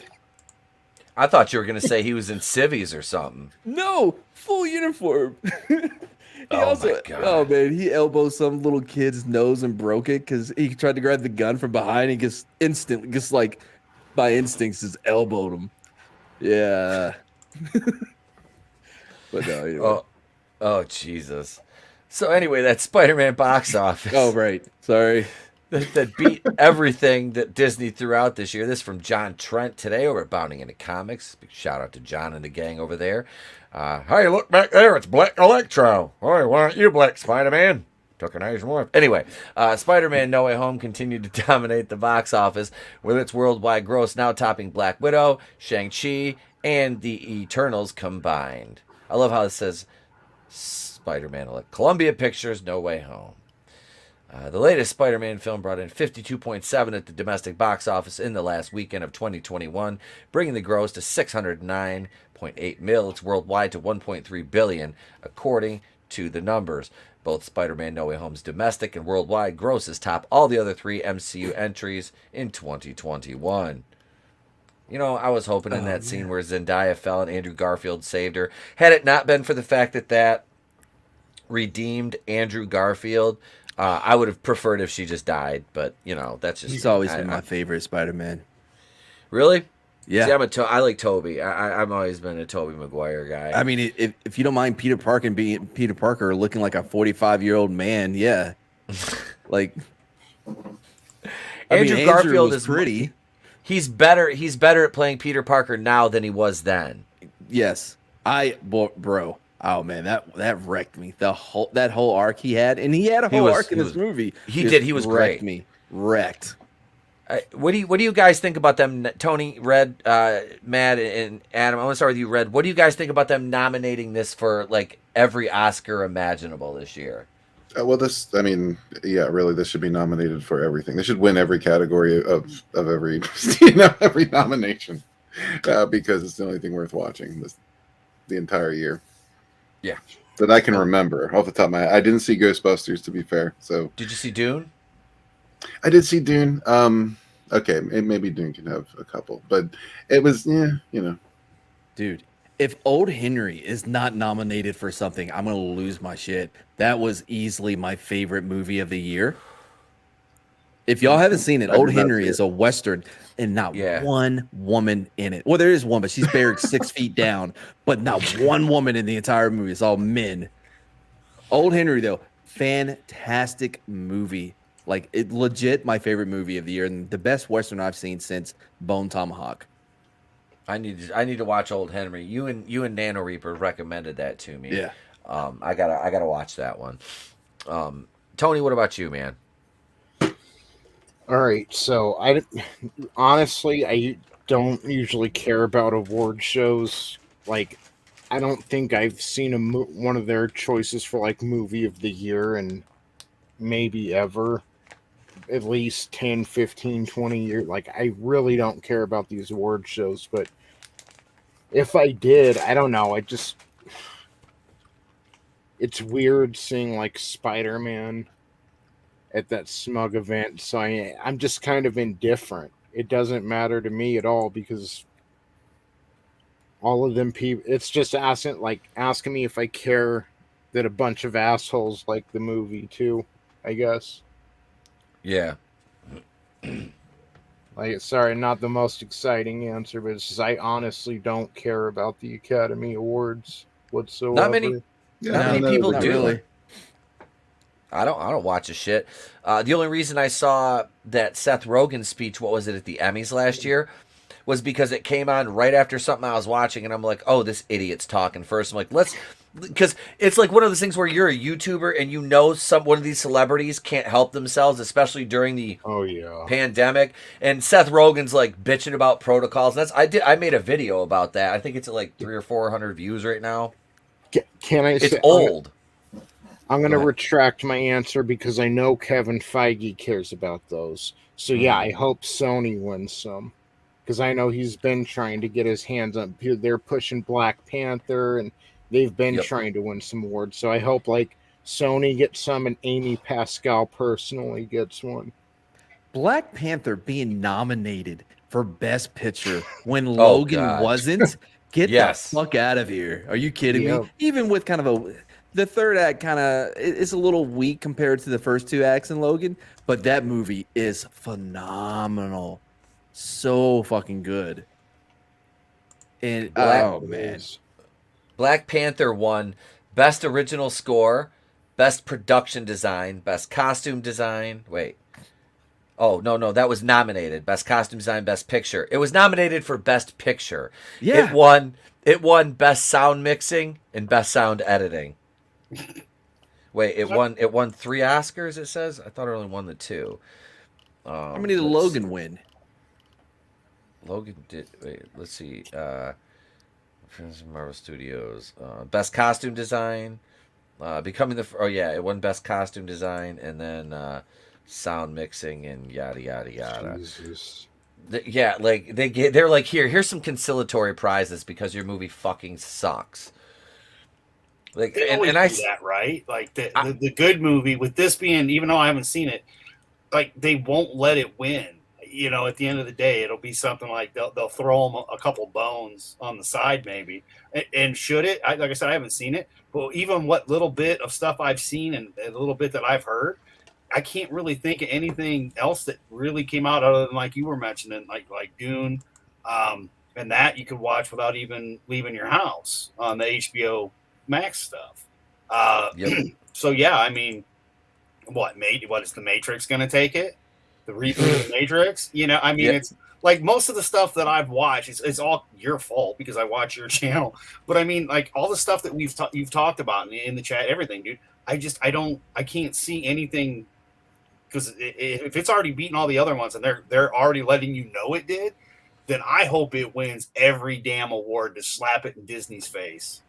Like pull that spider cock out and just, you know, helicopter that bitch, dude. Give him one right in the forehead. By the way, it was. I don't think anybody ever had much doubt that it was gonna be a bigger hit than all 3 of them. But again, this wasn't like over a year. This was over 2-3 weeks. Yep. That it made more than them combined. And they've had, almost the entire year to make money. The first one, Black Widow, was the first one that came out, and that was like in, May? Because that came out right after New Mutants in WandaVision. Sure. By the way, Logan, nominated for 1 Academy Award. It was Best Adapted Screenplay, and it lost. Well, it was a shit adaptation compared to the comics. What Harvey Weinstein the movie did it screenplay, lose not to? the comics. Yeah. It's all right. His assistant don't take the fall. Too soon? Nah, it's fine. It's fine. Old fucking blockhead. I just wish this would light a fire under these studios' asses and show them, like, look, this is what you're missing. You know, okay, I get it. We like to push agendas. We want the world to be a certain way. But look at all this fucking money you're leaving on the table. This could be a lot more movies. The money that Spider-Man's making, you had to put in at least $300 million in just the budget, not even marketing, for Shang-Chi, Eternals, and Black Widow, because that's about Disney's budget on their movies, $100 million. And you're barely recouping those losses at this point. So it's like, businesses exist in the end to make money. That's why they're there, to make money, provide a service. But that's the goal. And eventually, I mean, even the government isn't going to subsidize them anything like these Spider-Man numbers. No, I'm just saying it's got to motivate them some way. I think whatever. Yeah, well, I think whatever lessons that they learn from it are going to be the wrong ones. They're going to put that focus into something else. And when it fails, because they're going to like, well, I guess it doesn't work for everything, I guess we'll go back to our agenda. It really will just be to justify them to continue down the road that they're already going. I think it'll change if and when the bonuses and all that start getting cut because of the fact, Spider-Man's making all this money, and again, as we have discussed, streaming stuff on streaming services and theaters, of course, it's going to affect the bottom dollar. And no matter what you're paying for those that pay for Disney Plus versus those that share it, or get it from the high seas, that's going to affect it as well. But like, I know that ETEP went and saw this movie a couple times. And I've only been to see it once. I went to see Ghostbusters twice. Oh, twice. Okay, Ghostbusters. I went to see this once. I want to go see this again, though, honestly, because it's still playing at the theater by my house. That's what it was that you had said. Okay. And I mean, that's the thing, though. It's like, and if it's good enough, we'll buy it. That's the thing. If you make a good movie, regardless if you're putting it on streaming and or in theaters, which is still stupid, just put it in the theaters. Yep. If you make a good movie, we'll buy that shit. Yep. Joke's on you. We're into that shit. We'll spend our hard-earned money on good movies. But if it's complete garbage, like the last bit of Disney has put out, nah, man, I'm not buying any of that shit. I stopped with Civil War. That was the last one I bought. Yep. But I think until these CEOs and these bigwigs in the boardrooms, once all of a sudden their bonus checks and all of a sudden everything is depleted enough, and mind you, Disney is a huge ass company with their pockets and fingers in everything, giggity. But their fingers are in everything, man. Well, so, you got Feige sitting back trying to count all the money that the other three schlocked together. You got a 50-50 chance of winning, but I'm a genetic freak, so you got a 25% at best. Your chances of winning drastically go down. You got a 33 and a third chance of winning. I got a 66 and 2/3 chance of winning. You take your 33 and a third chance minus my 25% chance, and you got an 8 and a third chance of winning. Yes. Yeah. By the way, that math actually works out. The math checks out. Yep. Yeah. Trust the science. Trust the science, not the Steiner. Fuck, dude, I loved him so much, man. Like he was so great, dude. I've been waiting for an opportunity to play the Scott Daddy. Steiner math. The big bad booty daddy. Oh God! You know what's sad though is it's not like I was trying to work it in there, but I was hoping you would play it, and you did. So thank you. I had it. Here it is, right here. Look at this. Blick Widow earned 183.6 million in fentanyl. I mean, domestically, and 375.4 million worldwide. Albeit the film released in Brisbane with the Hills Arcade on Disney Plus the same day it was released in theaters. I couldn't help it, Tony. Inside, through an inside pitch, Disney claimed the film earned 60 million from premiere access on Disney Plus. Shang-Chi sits at domestic gross 224.5, worldwide at 417.9. And the film hit these marks without any competition for over a month at the box office. And the Eternals grossed 164.7 domestic and 399.6 worldwide. That's fucking pathetic. It is. Didn't the Shang-Chi Eternals was so bad they make didn't more even than mention it. Yeah, the Eternals made more than Dune, I think, and Ghostbusters. That sucks. Yeah, it actually did. But did it, or is this Disney inflating the numbers again? It's a problem with numbers in Disney. Like, back with not to bring up Star Wars, but back with the Star Wars stuff, there were people that worked. Oh Christ, I think it was Walmart. And Disney sent free tickets for all the employees to go see the last movie, right? But let's say you do that, and then you count those heads as people that were there, but they didn't pay for it. The shit was free. Numbers can be doctored up, we know this. So that's where I always question the numbers. But at the end of the day, again, you guys saw it, and based off your reviews, I trust you. I think that these corporations need to start watching this channel, and so they get their heads out of their asses and start doing things right. Will it happen? Probably not, but it'd be nice if it did. Look, I guess.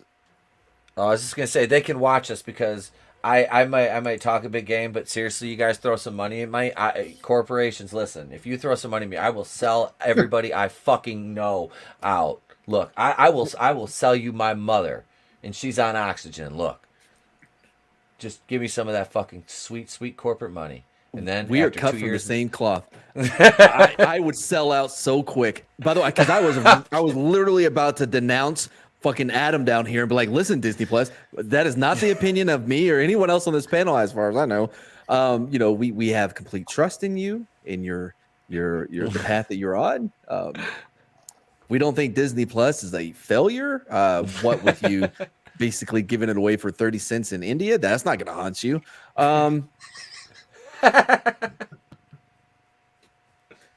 pay for Disney Plus, so I'll talk shit about it. You know, I pay for it, so hey.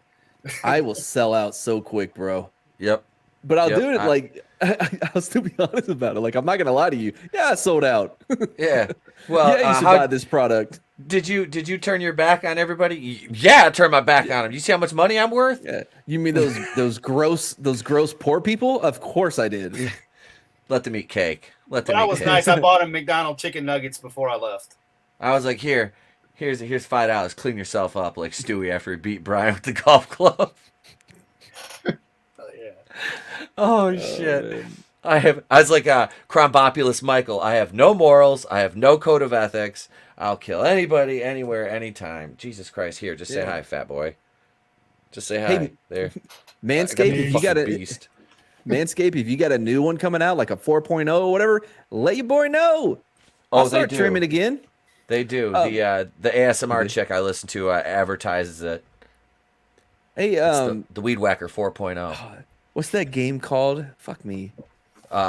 Forge of Empires. Yeah. Those guys. Hey, man, if you're having a expansion pack, I don't know what your game does. I'll pimp it right now for free, just to give you a nice little taste. What I can do, right?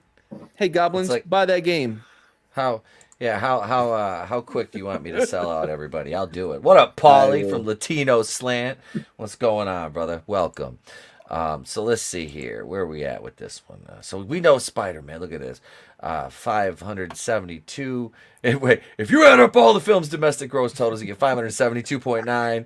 Well below Kurt Angle's 609.8 million. And Samoa Joe knows he can't beat me. So that comes to 1.193 billion. Even if you add the 60 million from Disney Plus Premier Access of Black Widow, that brings the combined global gross of all three films to 1.253 billion. That's still 100 million below Kurt Angle and No Way Home's 1.368 billion. So Spidey wins. Sony wins. As YouTuber Odin's movie blog, shout out to Odin, he's a good dude. Reviews out to Spider-Man No Way Home destroys the pandemic narrative surrounding the poor box office results of Black Widow, Shang-Chi, and The Eternals. So I love how this movie came out of the gate swinging. You know, hits $1 billion in a matter of a couple weeks, and everybody's like, "Well, still, it's a pandemic box office." No, it's not. No, it's stop. You know, stop. If you make a good movie, you see people are going to come out and spend their money. Like it's obvious. And it also takes a little wind out of that whole superhero fatigue bullshit. No. Yep. Listen, if you make good superhero films, people will still go see them. It's the problem is when you start stacking up garbage ones one after another, that's when you get fatigued. And that's with any genre. You know, it doesn't matter what it is. If it's just one garbage thing after another, people are going to give up on trusting whatever that might be. That's the problem with this. They said the same thing about Star Wars fatigue, and it's the same deal. If you put out good shit, people are going to watch it. Yeah, dude, Luke, the return of Luke at the end of Mandalorian saved both seasons of Mandalorian. The 5-10 seconds he was on there, I'm like, I'm on board. You know, between him and Geode, I mean, those are the best two things they got going over in Star Wars. Him and Geode. What about Leox Gyasi? Hey, Geode's coming back. You know that, right? Like Hail Jamie East. Is Geode going to be in his molting phase though when he comes back? That's no. He saves the day with his transportation powers. Like he can transport places. Don't look at me while I'm molting. What's he doing? Good vibes, Paulie. Good vibes, brother. Well, I guess there's only one thing left to do in this point, and it's the only place the show goes in a logical direction from here, and that is into this.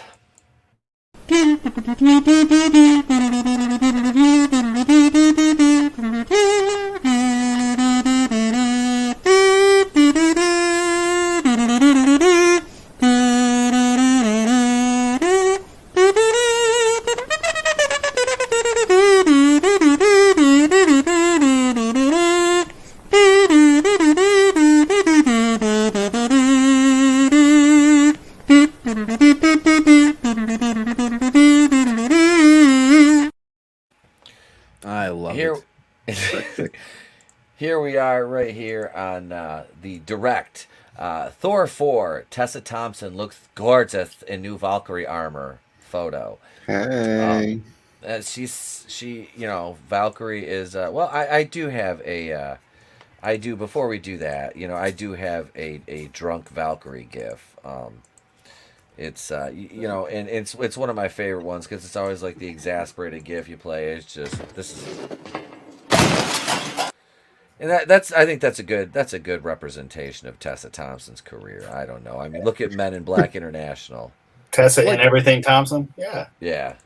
Do you have a thing against like pop-up blockers? Like what is this like listen, I'm not very familiar with Judaism. I'm just like, is this a thing? Let's remember, he's a Druish princess that's partially Egyptian. I'm cheap. Cheapness is a sense. I'm like, George, don't you fucking say it. Don't you say it.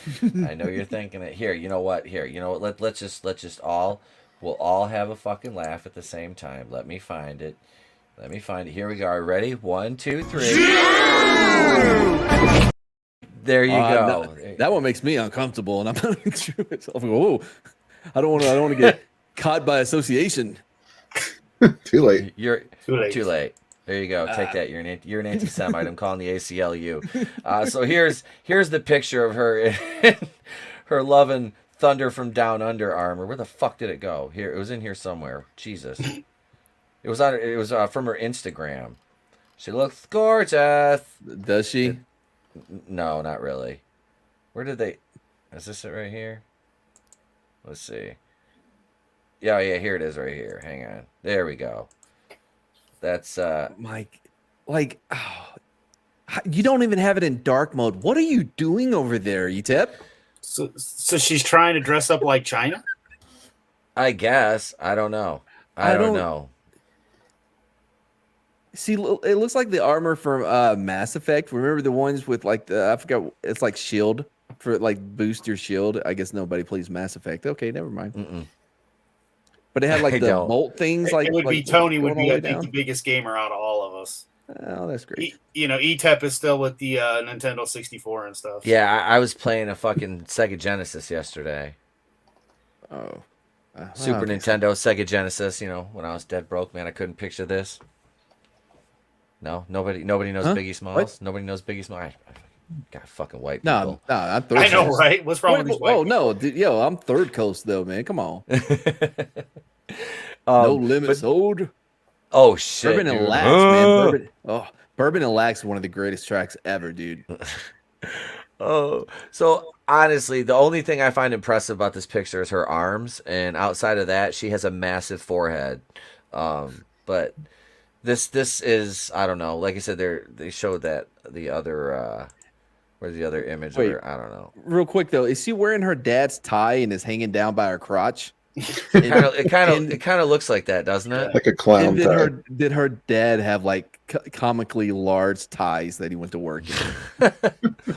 Well, she's actually like only 3'6". It's not that it's that big of a tie. She's small. She's like Stephen. She's She's like size. she's Stephen Walton size. Yeah. Oh, you better watch out for those Hurricanes. Those short ones, they'll get you I every mean, it time. does too, man. It looks like the tip of the tie. Right, yeah. Like I've seen them before. See, I've been to court. We all have, man. I've been to court. Man's like, yeah, I got paid overtime for it. That's the difference. True. We are not the same. True. Let's see here. Here's number Demonstrated 2. a high five for a judge once. Go on. Hey, I almost dressed up in the clown suit that's behind me just because I felt like, hey, this is clown court. Honka honka. But then I got yelled at. This is and to properly let's see if I still have it. Hang on a second. Because I know Tony will want to see this. Wait, here we go. Before we're going to talk about the Marvels, so we might as well do a Brie Larson. Hi. Hello. I'm starting a YouTube channel. All right, there's the intro for Inside Our. That's our old segment, Inside Brie Larson, ladies and gentlemen. Brie Larson. You almost need to add that bit with the weights when she was lifting shit wrong in her barefoot. Like, my God. that would almost be a good little add-on in there, just a suggestion, but just because that was so funny. With her fucking with her cloven hooves. Mm-hmm. her pterodactyl feet. The Marvels cast photo suggests more Marvel crossovers are on the cardsies. Yay. No shit. Right? That's all they're doing. How is this an article? All they're doing is crossing over. And not in a good way. They need to cross over this bitch's eyebrows with her forehead, and they close this in. Oh, I'm surprised that this person used "I can't breathe" in this context. Like, I feel like that's almost sanctimonious, you know? Like, is that not like an offense against one of the most like honored and beloved chants? Did you say his name? Did you say his name? He's gonna show up. He's behind me, isn't he? I mean, this heretic. Like, what is happening?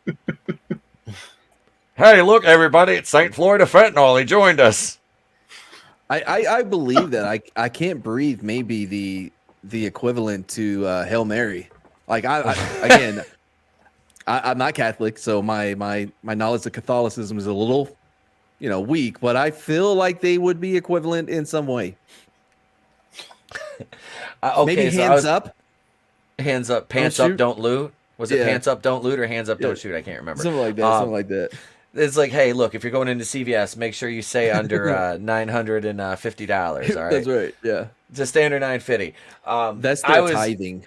I was in Ecorse, Michigan, over Christmas. Which, if anybody's familiar with Ecorse, is a fucking shithole. It's like, let me put it this. Yeah, my wife got carjacked there at gunpoint when she was 16. It makes parts of Detroit look nice. It's so shitty. And I go by this one house, right? And I was driving and I'm like, I couldn't get a picture fast enough because this would have been a perfect meme, all right? So one flag I see, okay, so they've got the African flag. I'm like, okay, maybe they're immigrants. Then after that I see a BLM flag and an I can't breathe flag and I'm just like, "Oh, Jesus Christ." They have a flag now for I can't breathe? It just says I can't breathe on it. Well, BLM, burglary, larcen, murder. I was just like, what? All three of them on your house. I'm just like, that's a bold strategy. Let's see how it pays off for them. And was it a white woman lesbian that came out? No, not in that fucking neighborhood. Are you sure? Did you hear the part about Detroit? Like, have you not seen RoboCop? I do. I mean, yeah. And the fuck RoboCop, I'm just saying, though, they people. try to take over those areas and then they get chased away. RoboCop was filmed in fucking Texas too. That's the funny thing about it. Detroit and then was too dangerous. They not back then. Hell yeah, it was. That's yeah. So this is the Marvels. Let's see here. Look at this. So we get well, she's dead. Isn't her character dead? Yeah. Who does she Maria. play? She's Maria Rambeau. Because Monica's flashbacks. No. She's alive. Yeah, no, she died of cancer based on WandaVision. Yeah, on WandaVision. Yeah. She passed from cancer. Yeah, because Brie Larson's cosmic energy gave her cancer. Oh, that now one. Her and the daughter have beef. Yep. Yeah, but they're gonna come together, Z's, and totally like join forces and mentor Kamala Khan, Z's, because she's a why didn't anyone else die from cancer? Right. It's just she's been around lots of people. Like, how about Captain Marvel? Why didn't she die from cancer? Because she was, marvelous. She's super. Thanks for asking. Oh, where's my Brie at? Oh, here it is. This is why. You one ugly motherfucker. It wasn't made for him. It wasn't made for him. By the way, did you notice throughout Predator, no one ran up to the Predator to poke him with their guns? They always kept their distance. I'm just saying. They weren't throwing the bullets out of their machine guns. They fired them like normal functioning human beings. Well, no one attempted a hurricanrana. Yeah. No hurricanranas were attempted. The little woman they saved in the jungle, like Hurricane Rana the Predator, and fucking knocked him out. Yeah. What do you think is gonna happen in this new one? Oh, yeah. Oh, bro. Okay, let's finish the Marvel. Let's finish this up, and then we'll talk about that because I do want to talk about that. So the Marvels is going to be a dumpster fire. All right, we've established that. Obviously. Let's see. And instead of Spider-Man No Way Home's plot was originally a post-credit scene idea. That was according to Heroic Hollywood. That's kind of a weird fucking That's an odd flex, but all right. And this is the last kind of like Marvel Sony news I want to cover. Spider-Man spin-off Morbius delays release by 3 months. Why? I don't know. So this is coming out April 1st instead of January 28th. I wonder if they're still doing reshoots. Well, yeah, I was gonna say it's possible they got permission to add some more Spider-Man stuff, in the background. Or whatever. Also, April 1st has to be a better opening timeline than January 28th too. I bet after Spider-Man, they're like, hey, you know what? We kind of know what we're doing over here at Sony. Yep. They're like, let's add some shit into this. Yeah. Let's make it tie in a little more. Maybe take out some of the women. I would love it if they had Andrew Garfield appear in it. That would be. I'm sorry, it'd be dope. I know it won't happen, but it'd be fucking cool as hell. If like even if it's like a post credit scene, you know what I mean? Like teasing him coming back to the Sony side as Spider-Man. You fanboys are just the worst. Look, it'd be better than tokenized Spider-Man with fucking Miles Morales. Well, yeah, but so would violent diarrhea. Well, this is true as well. Yeah, I love it. Look, they blame Omicron. Well, just go eat some Chipotle. You'll get that diarrhea. Yeah, because Omicron really is hurting that Spider-Man movie they got out there right now. All those runny noses really did a number. Yeah. That mild cough, man, that stopped it right there. I'll go ahead and say it. Spider-Man's worth the risk. It's worth the risk. Get a little COVID-y. I've already had it. I'm still in that bubble to where I'm bulletproof against the COVID. So it's the doctor was like, they're like, hey, look, you can't catch it again. I'm like, I'm out licking door handles. I'm like, this shit, man, I'm fine. I don't know if like the girlfriend and I, we both like already had it, but we're like asymptomatic or whatever. But like we haven't yet. Like I don't know if this is luck or Jesus. I did. I'm leaning towards Jesus. I had it, and it was like I said. I had 2 days where I was like mildly uncomfortable and couldn't sleep, and then after that, it was just like an annoyance. The worst thing that happened. Get out of my edibles, cat. It's Meech. It's Meech. He's down there laying next to my bag of edibles. I'm like, what no, flavor those are you mine, kitty. Sour Smash and Dingleberry. Sorry, fat boy. We got the Tropic Twist and Sour Smash tonight. So that's what we're on. And the communist gave me a pen of space cakes for letting her dog out while she was in Chicago. So gotcha. while I had COVID. Well, mind you, Meech too probably would just play with the bag. I don't necessarily know if he want the gummy, but if you gave him one, I guarantee he'd try to eat it because he's fat as shit, dude. The little one ate a fucking vitamin D tablet the other day. Mr. Beans. Mr. Beanie. Yep. What's that new Predator movie called? Stark I think Fate. it was going Skull, but it may be Prey. It's Prey. Prey. That's it. All right. Yep. All right. So this is. Oh God.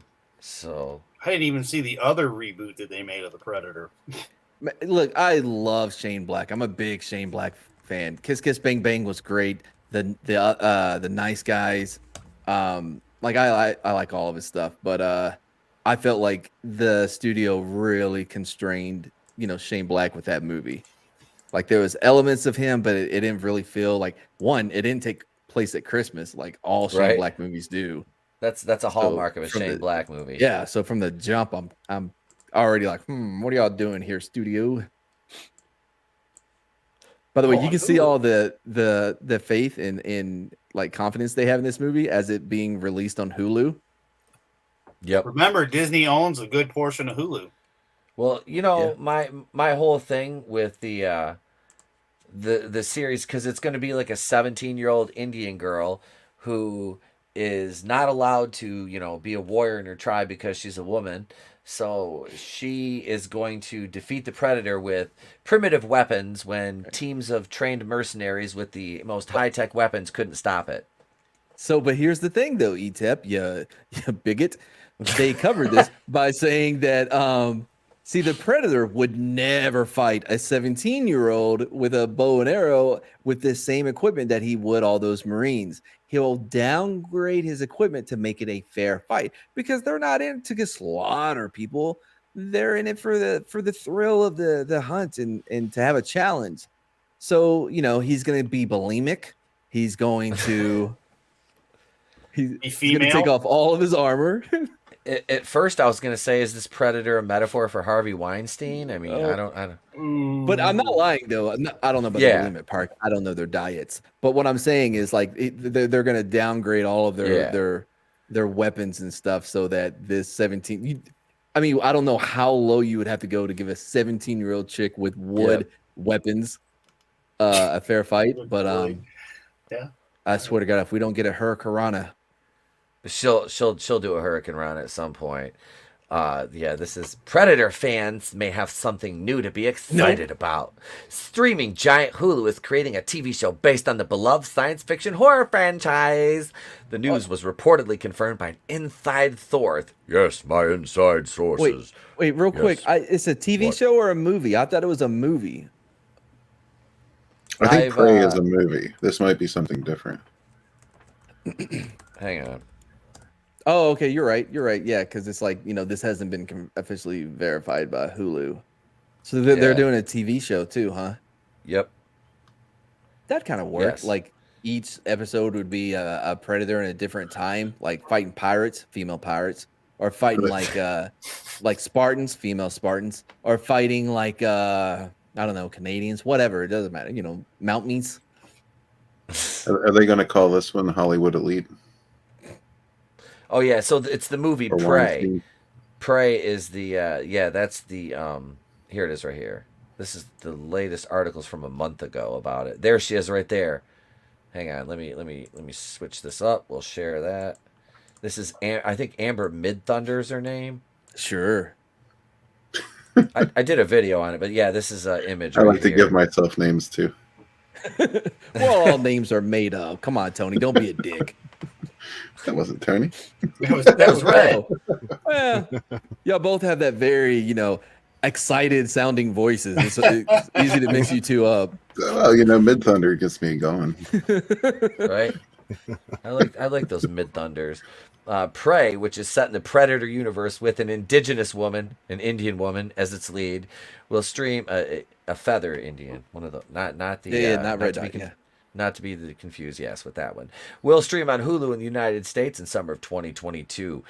In some international markets, it will stream on Disney Plus under the Star brand. In Latin America, it will premiere on Star Plus and be called Predator X, you bigots. Reports about the existence Predator Inc. of Predator Inc. of a reboot were out there, but its first look, blah, blah, blah, blah, blah. Prey is directed by Dan Trachtenberg of 10 Cloverfield Lane, which was Its official logline is set in the world of the Comanche Nation 300 years ago. The action thriller follows Neru, a skilled warrior who fiercely protects her tribe against a highly evolved alien predator. Because that's something all little girls can do. My God, protects the tribe. Like everyone else is like, oh, we can't do anything. It's all up to you. I picture him. I picture him like Ralphie's family in A Christmas Story. They're like, it's Black Bart. They're hiding under the kitchen table. Good thing I got my Red Ryder double action BB gun. Again, how is he a skilled warrior if they don't allow her to be a warrior? Yep. Could it be she's the only one that didn't catch the beer bug? Because when she was growing up, she used to run off and fight squirrels.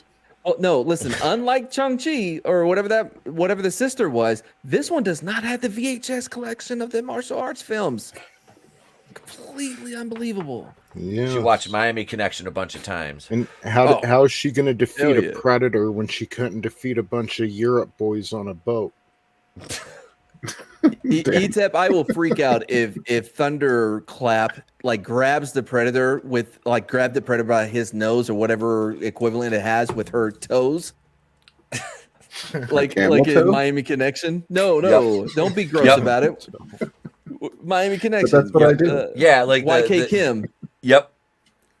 He always has. He's like Quentin Tarantino would watch those movies and get off. Like with the amount of feet to face ratio in that movie It is a lot, and they're always dirty. It's like it's a Tarantino wet dream. You know what I mean?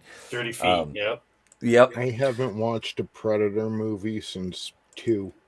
The second one is great. The second one is honestly a great. It's freaking dude. Gary Busey, okay, Gary fucking Busey. I love Predator 2. I like it. I enjoy it more than Predator. Predator's a better movie, but I think Predator 2 is more enjoyable. Like it's cuckoo bananas in the best way possible.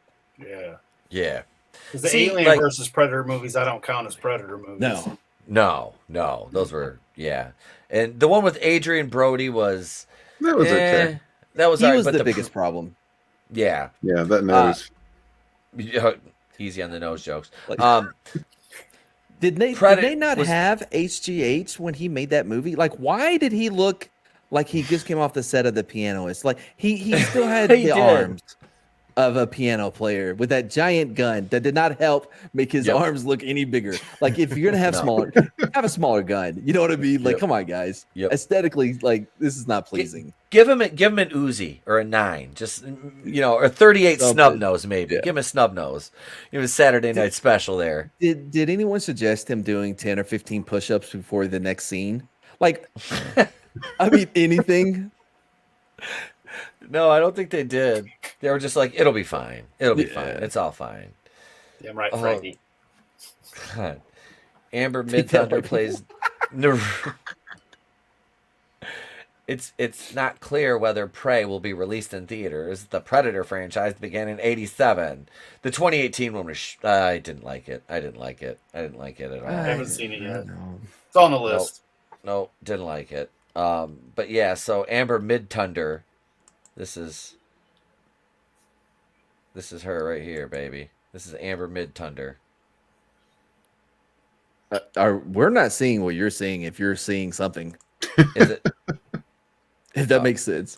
I don't know. There. If it took you to another link, if it took you to a different like window, we can't see it. No, it's just a her with her cute little bow and arrow there. And that giant guy, like look, he's gonna have to get on her knees before they engage in hand-to-hand combat, or it won't be fair.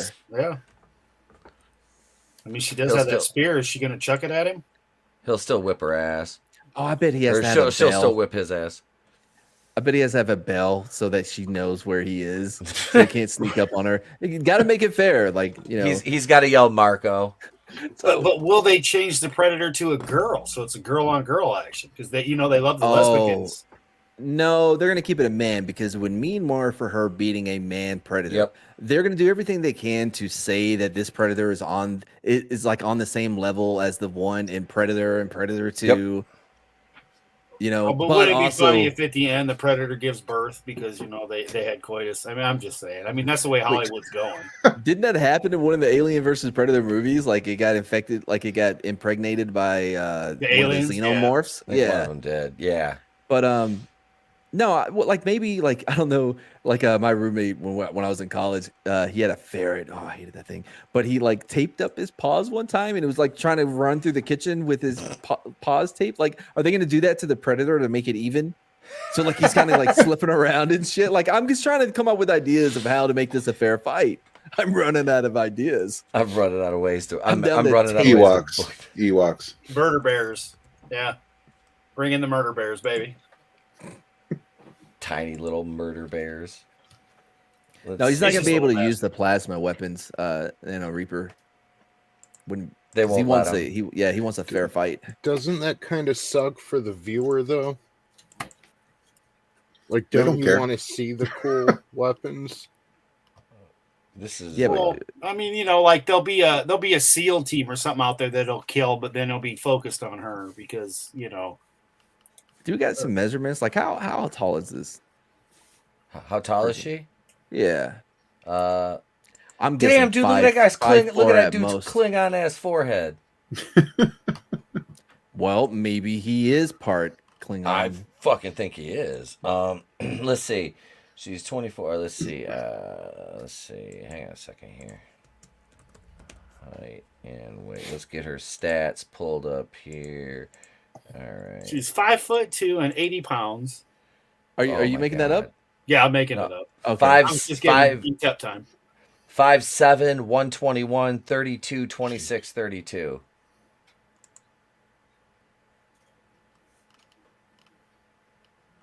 So yeah, So she's over 100 pounds. That's a plus. That's a good start.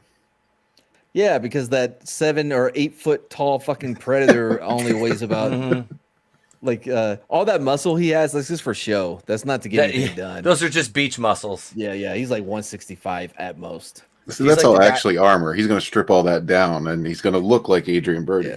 You take those platform shoes he has on all the time. 5'5". He's lifting. It's like Mickey on Seinfeld. The midget, he's putting lifts in his shoes. Lifts in his shoes. But seriously, he's going to, the Predator, he's going to take all his armor off. He's going to reveal that it actually is Adrian Brody. So this Native American Naru is going to defeat a toxic white male. And how much do you want to bet this is going to open with the Predator annihilating like a slew of male Indian warriors? Yep. Well, yeah. Yep. That's why she's the only one left to protect the tribe of Because the women tribe's all who dead. now are all lesbian. I can see one scenario where like she actually doesn't defeat the Predator. I know what you're thinking, like, what? She has to. But if a more marginalized Predator comes down from space to fight this Predator, especially a female marginalized Predator from planet PLM or what have you, comes down, that's Predator Lives Matter, and that one defeats this Predator, then I think everything like see, she didn't actually, like, the little girl didn't actually beat the Predator. It was, Sean Predator Lizzo X from this other planet that came down. Yeah.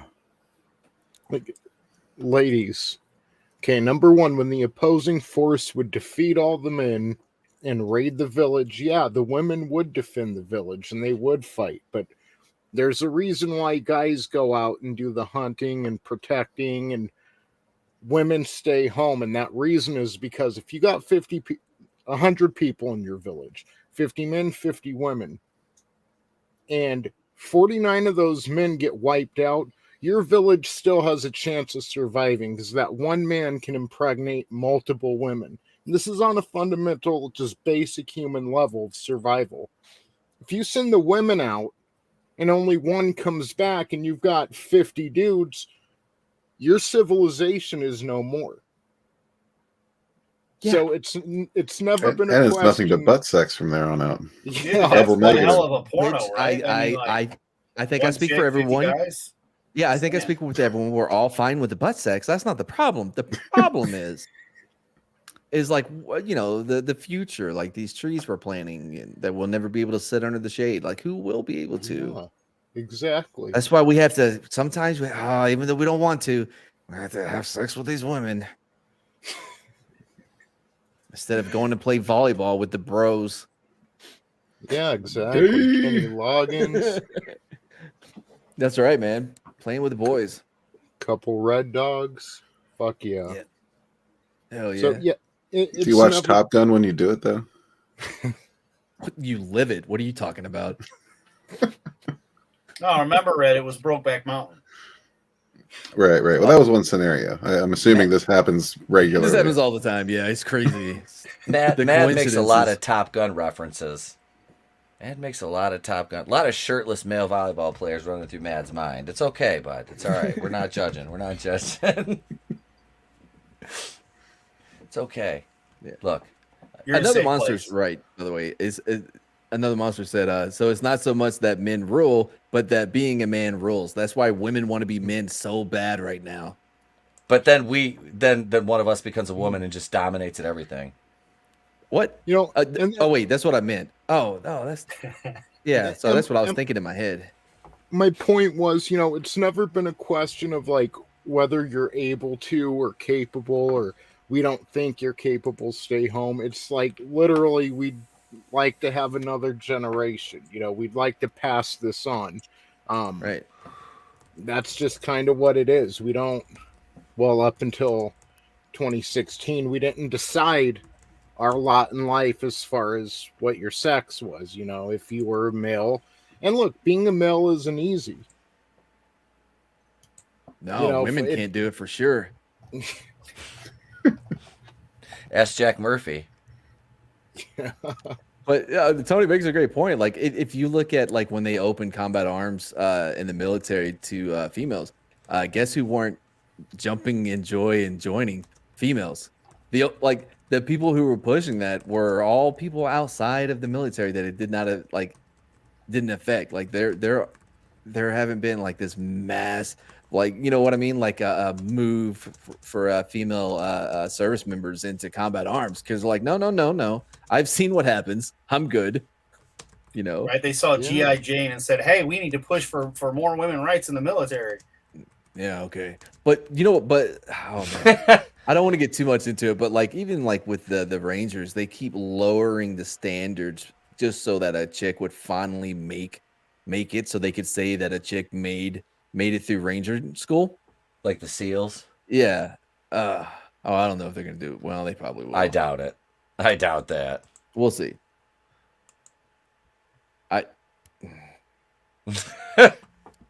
Anyway. Well, think of public schools though, bro. Like they lower the test because the kids can't hit the mark, so they lower what has to happen. Yeah. And you just keep. And I mean, it's the same then, with military and like you're saying, like the right. So I mean, I could see it possibly happen, but it shouldn't. Doesn't make it right. And all of this, hail Midnight's Oblivion. What's going on, bro? The problem is all these advancements in technology, and still Amber Midthunder is going to beat the Predator in hand-to-hand combat with a spinning with a bow and arrow, a Hurricane Rana, and probably the weakest fucking punch you've ever seen. But it'll look devastating to that bitch ass Predator who's going to get knocked in his toxic masculinity place. If she punches him in the face, she might have thunderbolts shooting out of her tuna box, so that would do it. I just want to see like a night like Corey Everson beating up a henchman in a 1980s film, just beating the shit. Like the dude has no chance, no chance at all. Just like gets demolished. That's like what I want to see her do to the Predator, just so it's that stupid. You know what I mean? And then like you said, Matt, like the movie starts out with like the Predator demolishing these like huge, like jacked up like Indian. Yeah. These dudes are like warriors, and they're just getting demolished. And then here comes the little girl, like, you're the best around, nothing's gonna ever keep you down. And she's just like ding, ding, ding, like body slamming it. The Predator, she's spinning around her finger. Is one of the Indian tribe people that gets his all ass of them are kicked Jason by the Predator. Momoa. Like what they did in the Matrix sequel, like where they had like 1,000 Agent Smiths. They're going to do that with Jason Momoa. Mm-hmm. They're all going to get mowed down by this one Predator. And then there she is under a waterfall with her stick, training on her own because no one ever let her. And she became the most powerful communist warrior of all time and did it better before Arnold ever did it. See, Dutch wasn't the first. It was Amber Midthunder. It was right. It was Naru. Thunder cunt. with her tuna box with thunderbolts. Oh God, that a tuna box of Thunderbolt seems like a good place to end it off for the night. One last thing, I never imagined that there would be another hero in Predator that would be less not intimidating, but less like, oh, I bet they have a chance than fucking the pianist. I forgot his name with the nose. You know the guy, Adrian Brody. Yeah. Like, I mean, look how far down they had to go to get someone that looked less incompetent than that bird nose, noodle arm person. Yeah. Like, sorry, that gets like, wow, I never thought they could do it, but they did it. Midnight's Oblivion is in China, and they said chicks here strive to be feminine.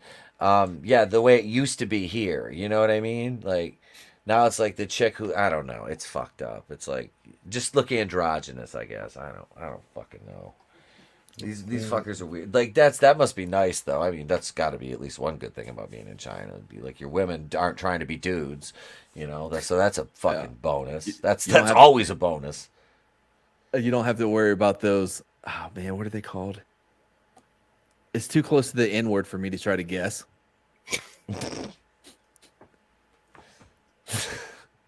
On that note, right? You know what I'm talking about, right? They're all held in that like summer camp place.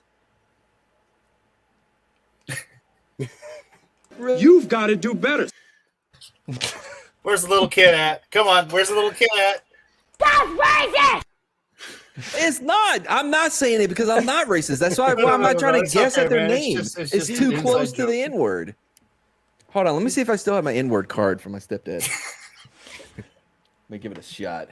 We need video evidence or it doesn't count. Where's it he can and can't say? I'm pretty sure it doesn't have an expiration date, does it?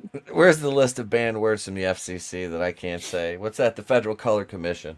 Mm-hmm. Let alone the good old YouTube list. Yep. I feel like the DX version. We will no longer say this from the USA Network. Are they called Wiggers? Wigers? Oh, the Uyghur Muslims. The Uyghur Muslims? Yeah. Anyway, so another benefit of being in China, you don't have to worry about them running around. They stay pretty central to one location. Is that right? That was a long fucking walk, but it was worth it. We can end. Yes. That was... oh.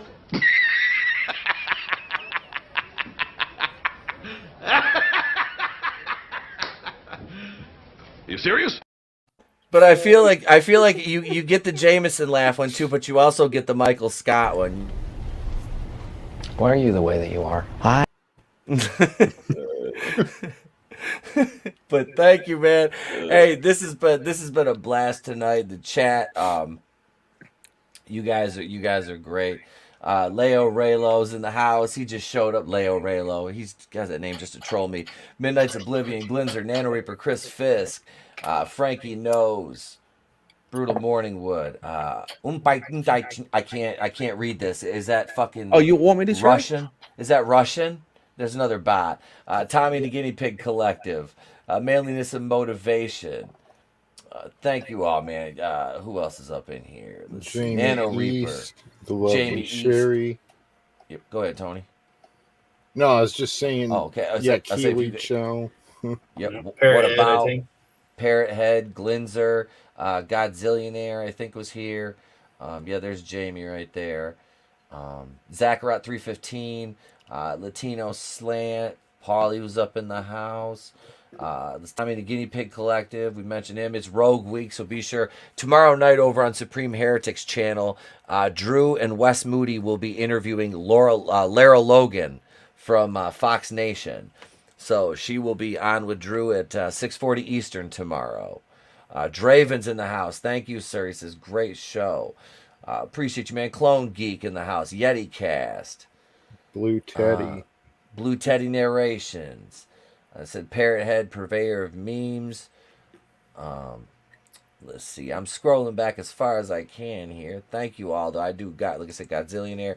I appreciate you folks. I do. It was fun. But let me kick it over to Tony. And again, brother, happy 2-year anniversary here on the show, man. Thank you, man. It went by quick. I can't believe it's been 2 years already. So come check out the Clown World Review tomorrow. 8 p.m. Eastern Time, 5 p.m. Pacific. It's the Monday Night War retrospective. We are, I was going to save WrestleMania for next week, but we're going to go ahead and talk about WrestleMania 12 tomorrow. It's the 2 episodes leading into WrestleMania, and then we'll talk about WrestleMania itself, Shawn Michaels, Bret Hart, the Iron Man match. I've got some issues with that match, but we can talk about it then. Yeah, it's always a blast. It's the best time to be a wrestling fan was the Monday Night War. And it's really fun just digging into the memories, giving some new perspective on it. So I hope you will join us, the Clown World Review. Everyone on the panel, it was a blast. And thank you. And I hope everyone had a happy new year. Thank you, brother. Next up is the assistant regional manager, the head of the Sunsworn Universe, Red Gaze. What's up? Yeah, go to sunsworn.com. Check out all that good, glorious stuff.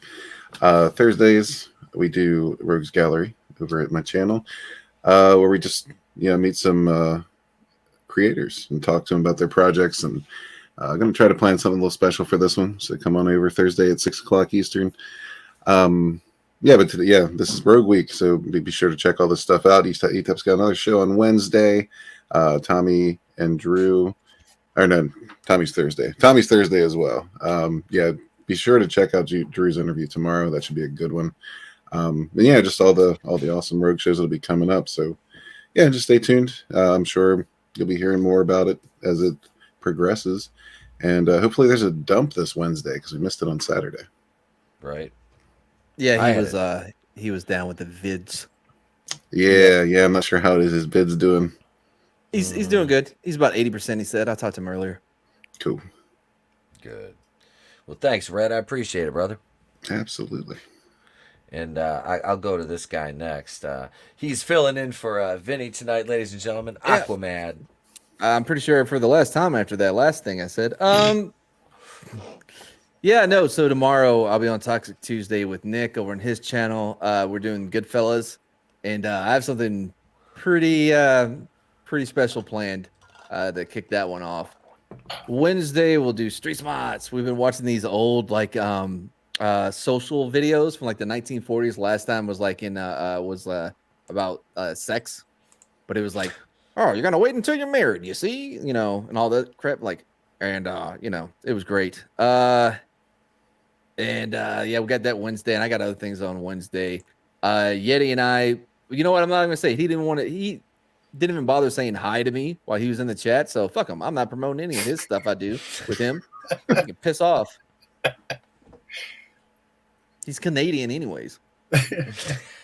Ew. It doesn't even count. They're not even a real country anyway. It's all Trevor's fault. I've never met a Canadian. I don't know have. if they're real. Polite. I don't know if they're real. Yeah, they exist about as much as like Australians. Like, I don't think anybody New Zealand's actually in the right place. It's like the island in Lost. It just keeps moving around. Somebody's spinning a wheel. Mandela effect. Like, I look at the map, I'm like, wait a minute. When I was a kid in my Texas education, I didn't know like that was where New Zealand was supposed to be. What happened to the old Zealand? Right? Think about that. Yeah. What happened to old Zealand, you bastards? Thanks for being here, man. And anytime. If I'm appreciate it, man. If you let me back on. You'll let me back on. Absolutely. Well, if not, you just got to send him gifts. He loves gifts. I do respond to bribery very well. Parrot Head sends him lots of them. He loves those kind. He likes actual presents as well. But no, I mean, and I'll be. I don't know if I'm on the panel tomorrow with Tony. If not, I'll be in the chat. Digital Pollution on Wednesday, 4 p.m. Eastern Standard Time. Of course, I will be here Wednesday night in the chat. Friday, the men's room, 8:45 Eastern Standard Time, 8:45, usually right around. And you'll pretty much find me wherever you find most of these gentlemen. I try to pop in and say hi to everybody when I can. Feeling a hell of a lot better than what I have been. So back to YouTubing. So and thank you. I did not mean to stay the whole show, but damn it, ETEP, you make it so hard to leave. That's how I got stuck with my ex for 7 years.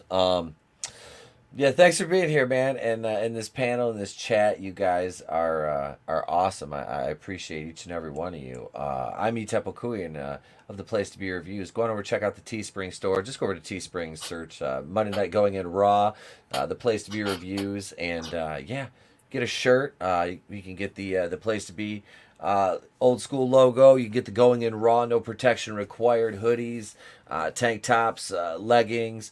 I'm going to be sending Saggy a pair of the leggings. She's going to model them for us on camera, so she said she would, so I'm ordering her. She's got a pair of leggings coming. But yeah, check that out. We released 2 videos today. Tony and I shot one last night talking about the DC kind of situation over there, and cut that, released it this morning, and then I had the other one come out at 5 about Superman. I was on Retro Toys with Tommy or the Guinea Pig Collective today. That was a blast, and he wrapped it up here. Tomorrow I am not on Drew's stream tomorrow. That's him, Wes Moody and Lara Logan at 6:40 Eastern. Check that out. Support our rogues, and that is a huge thing for Drew to get Lara on his show tomorrow. And with him and Wes, it'll be a great interview. I will be over at the Clown World Review with my brother Tony ToneDef and probably Tommy and some other folks watching, talking about wrestling, which I have to watch tomorrow, which is why I'm not going to work tomorrow, so I can watch wrestling and do a video and get ready for the show tomorrow night. That's how responsible an adult I am at 41. I'm just not going to go to work so I can stay home and watch wrestling. Yeah, it's nice. It's nice to be able to do that. So I'm going to do that tomorrow. Wednesday, Going Rogue, episode 49. I have no idea who's on this Wednesday. I have to look at the booking. I have to look at the booking sheet. I've talked to the booker. That's me. But we'll find out, and we'll have that for you. And there'll be a couple other single release videos during the course of the week. So do check out the back catalog. And thank you, like I said, everybody in the chat. Love you guys. Except for Yeti. Yeti, we're not doing this here. We're in public. We're not gonna continue this fight here. Are you Sorry. guys? Sorry. Which do you walk up to him and wrap your arms around him gently and say, "I just can't quit you," or does he just do that to you and be like, "Hey, fella, hey, guy"? Well, I mean, I don't know. I don't know how it goes. The trick with Canadians and Yetis, you got to get them from behind. You know, you got to sneak up behind them. all I'm saying, those are some mighty tough words from Yeti Cast, considering January 6th is only 3 days away, bro. By the way, like, we didn't lose any land. So that was the Fenians, the Irish people. They tried to take over Canada to use it as a ransom to get back Ireland, but they actually lost land that they didn't have to the Canadians. So that's not even that's Irish. They were drunk. Can we go? On that note, we'll end on a hostile takeover of Canada. I'm Temple Queen to the place to be reviews. I've been here with all of yous. If I don't see you, have a great day, a pleasant tomorrow. I'll catch you on the next one. And remember, It's better to burn out than to fade away.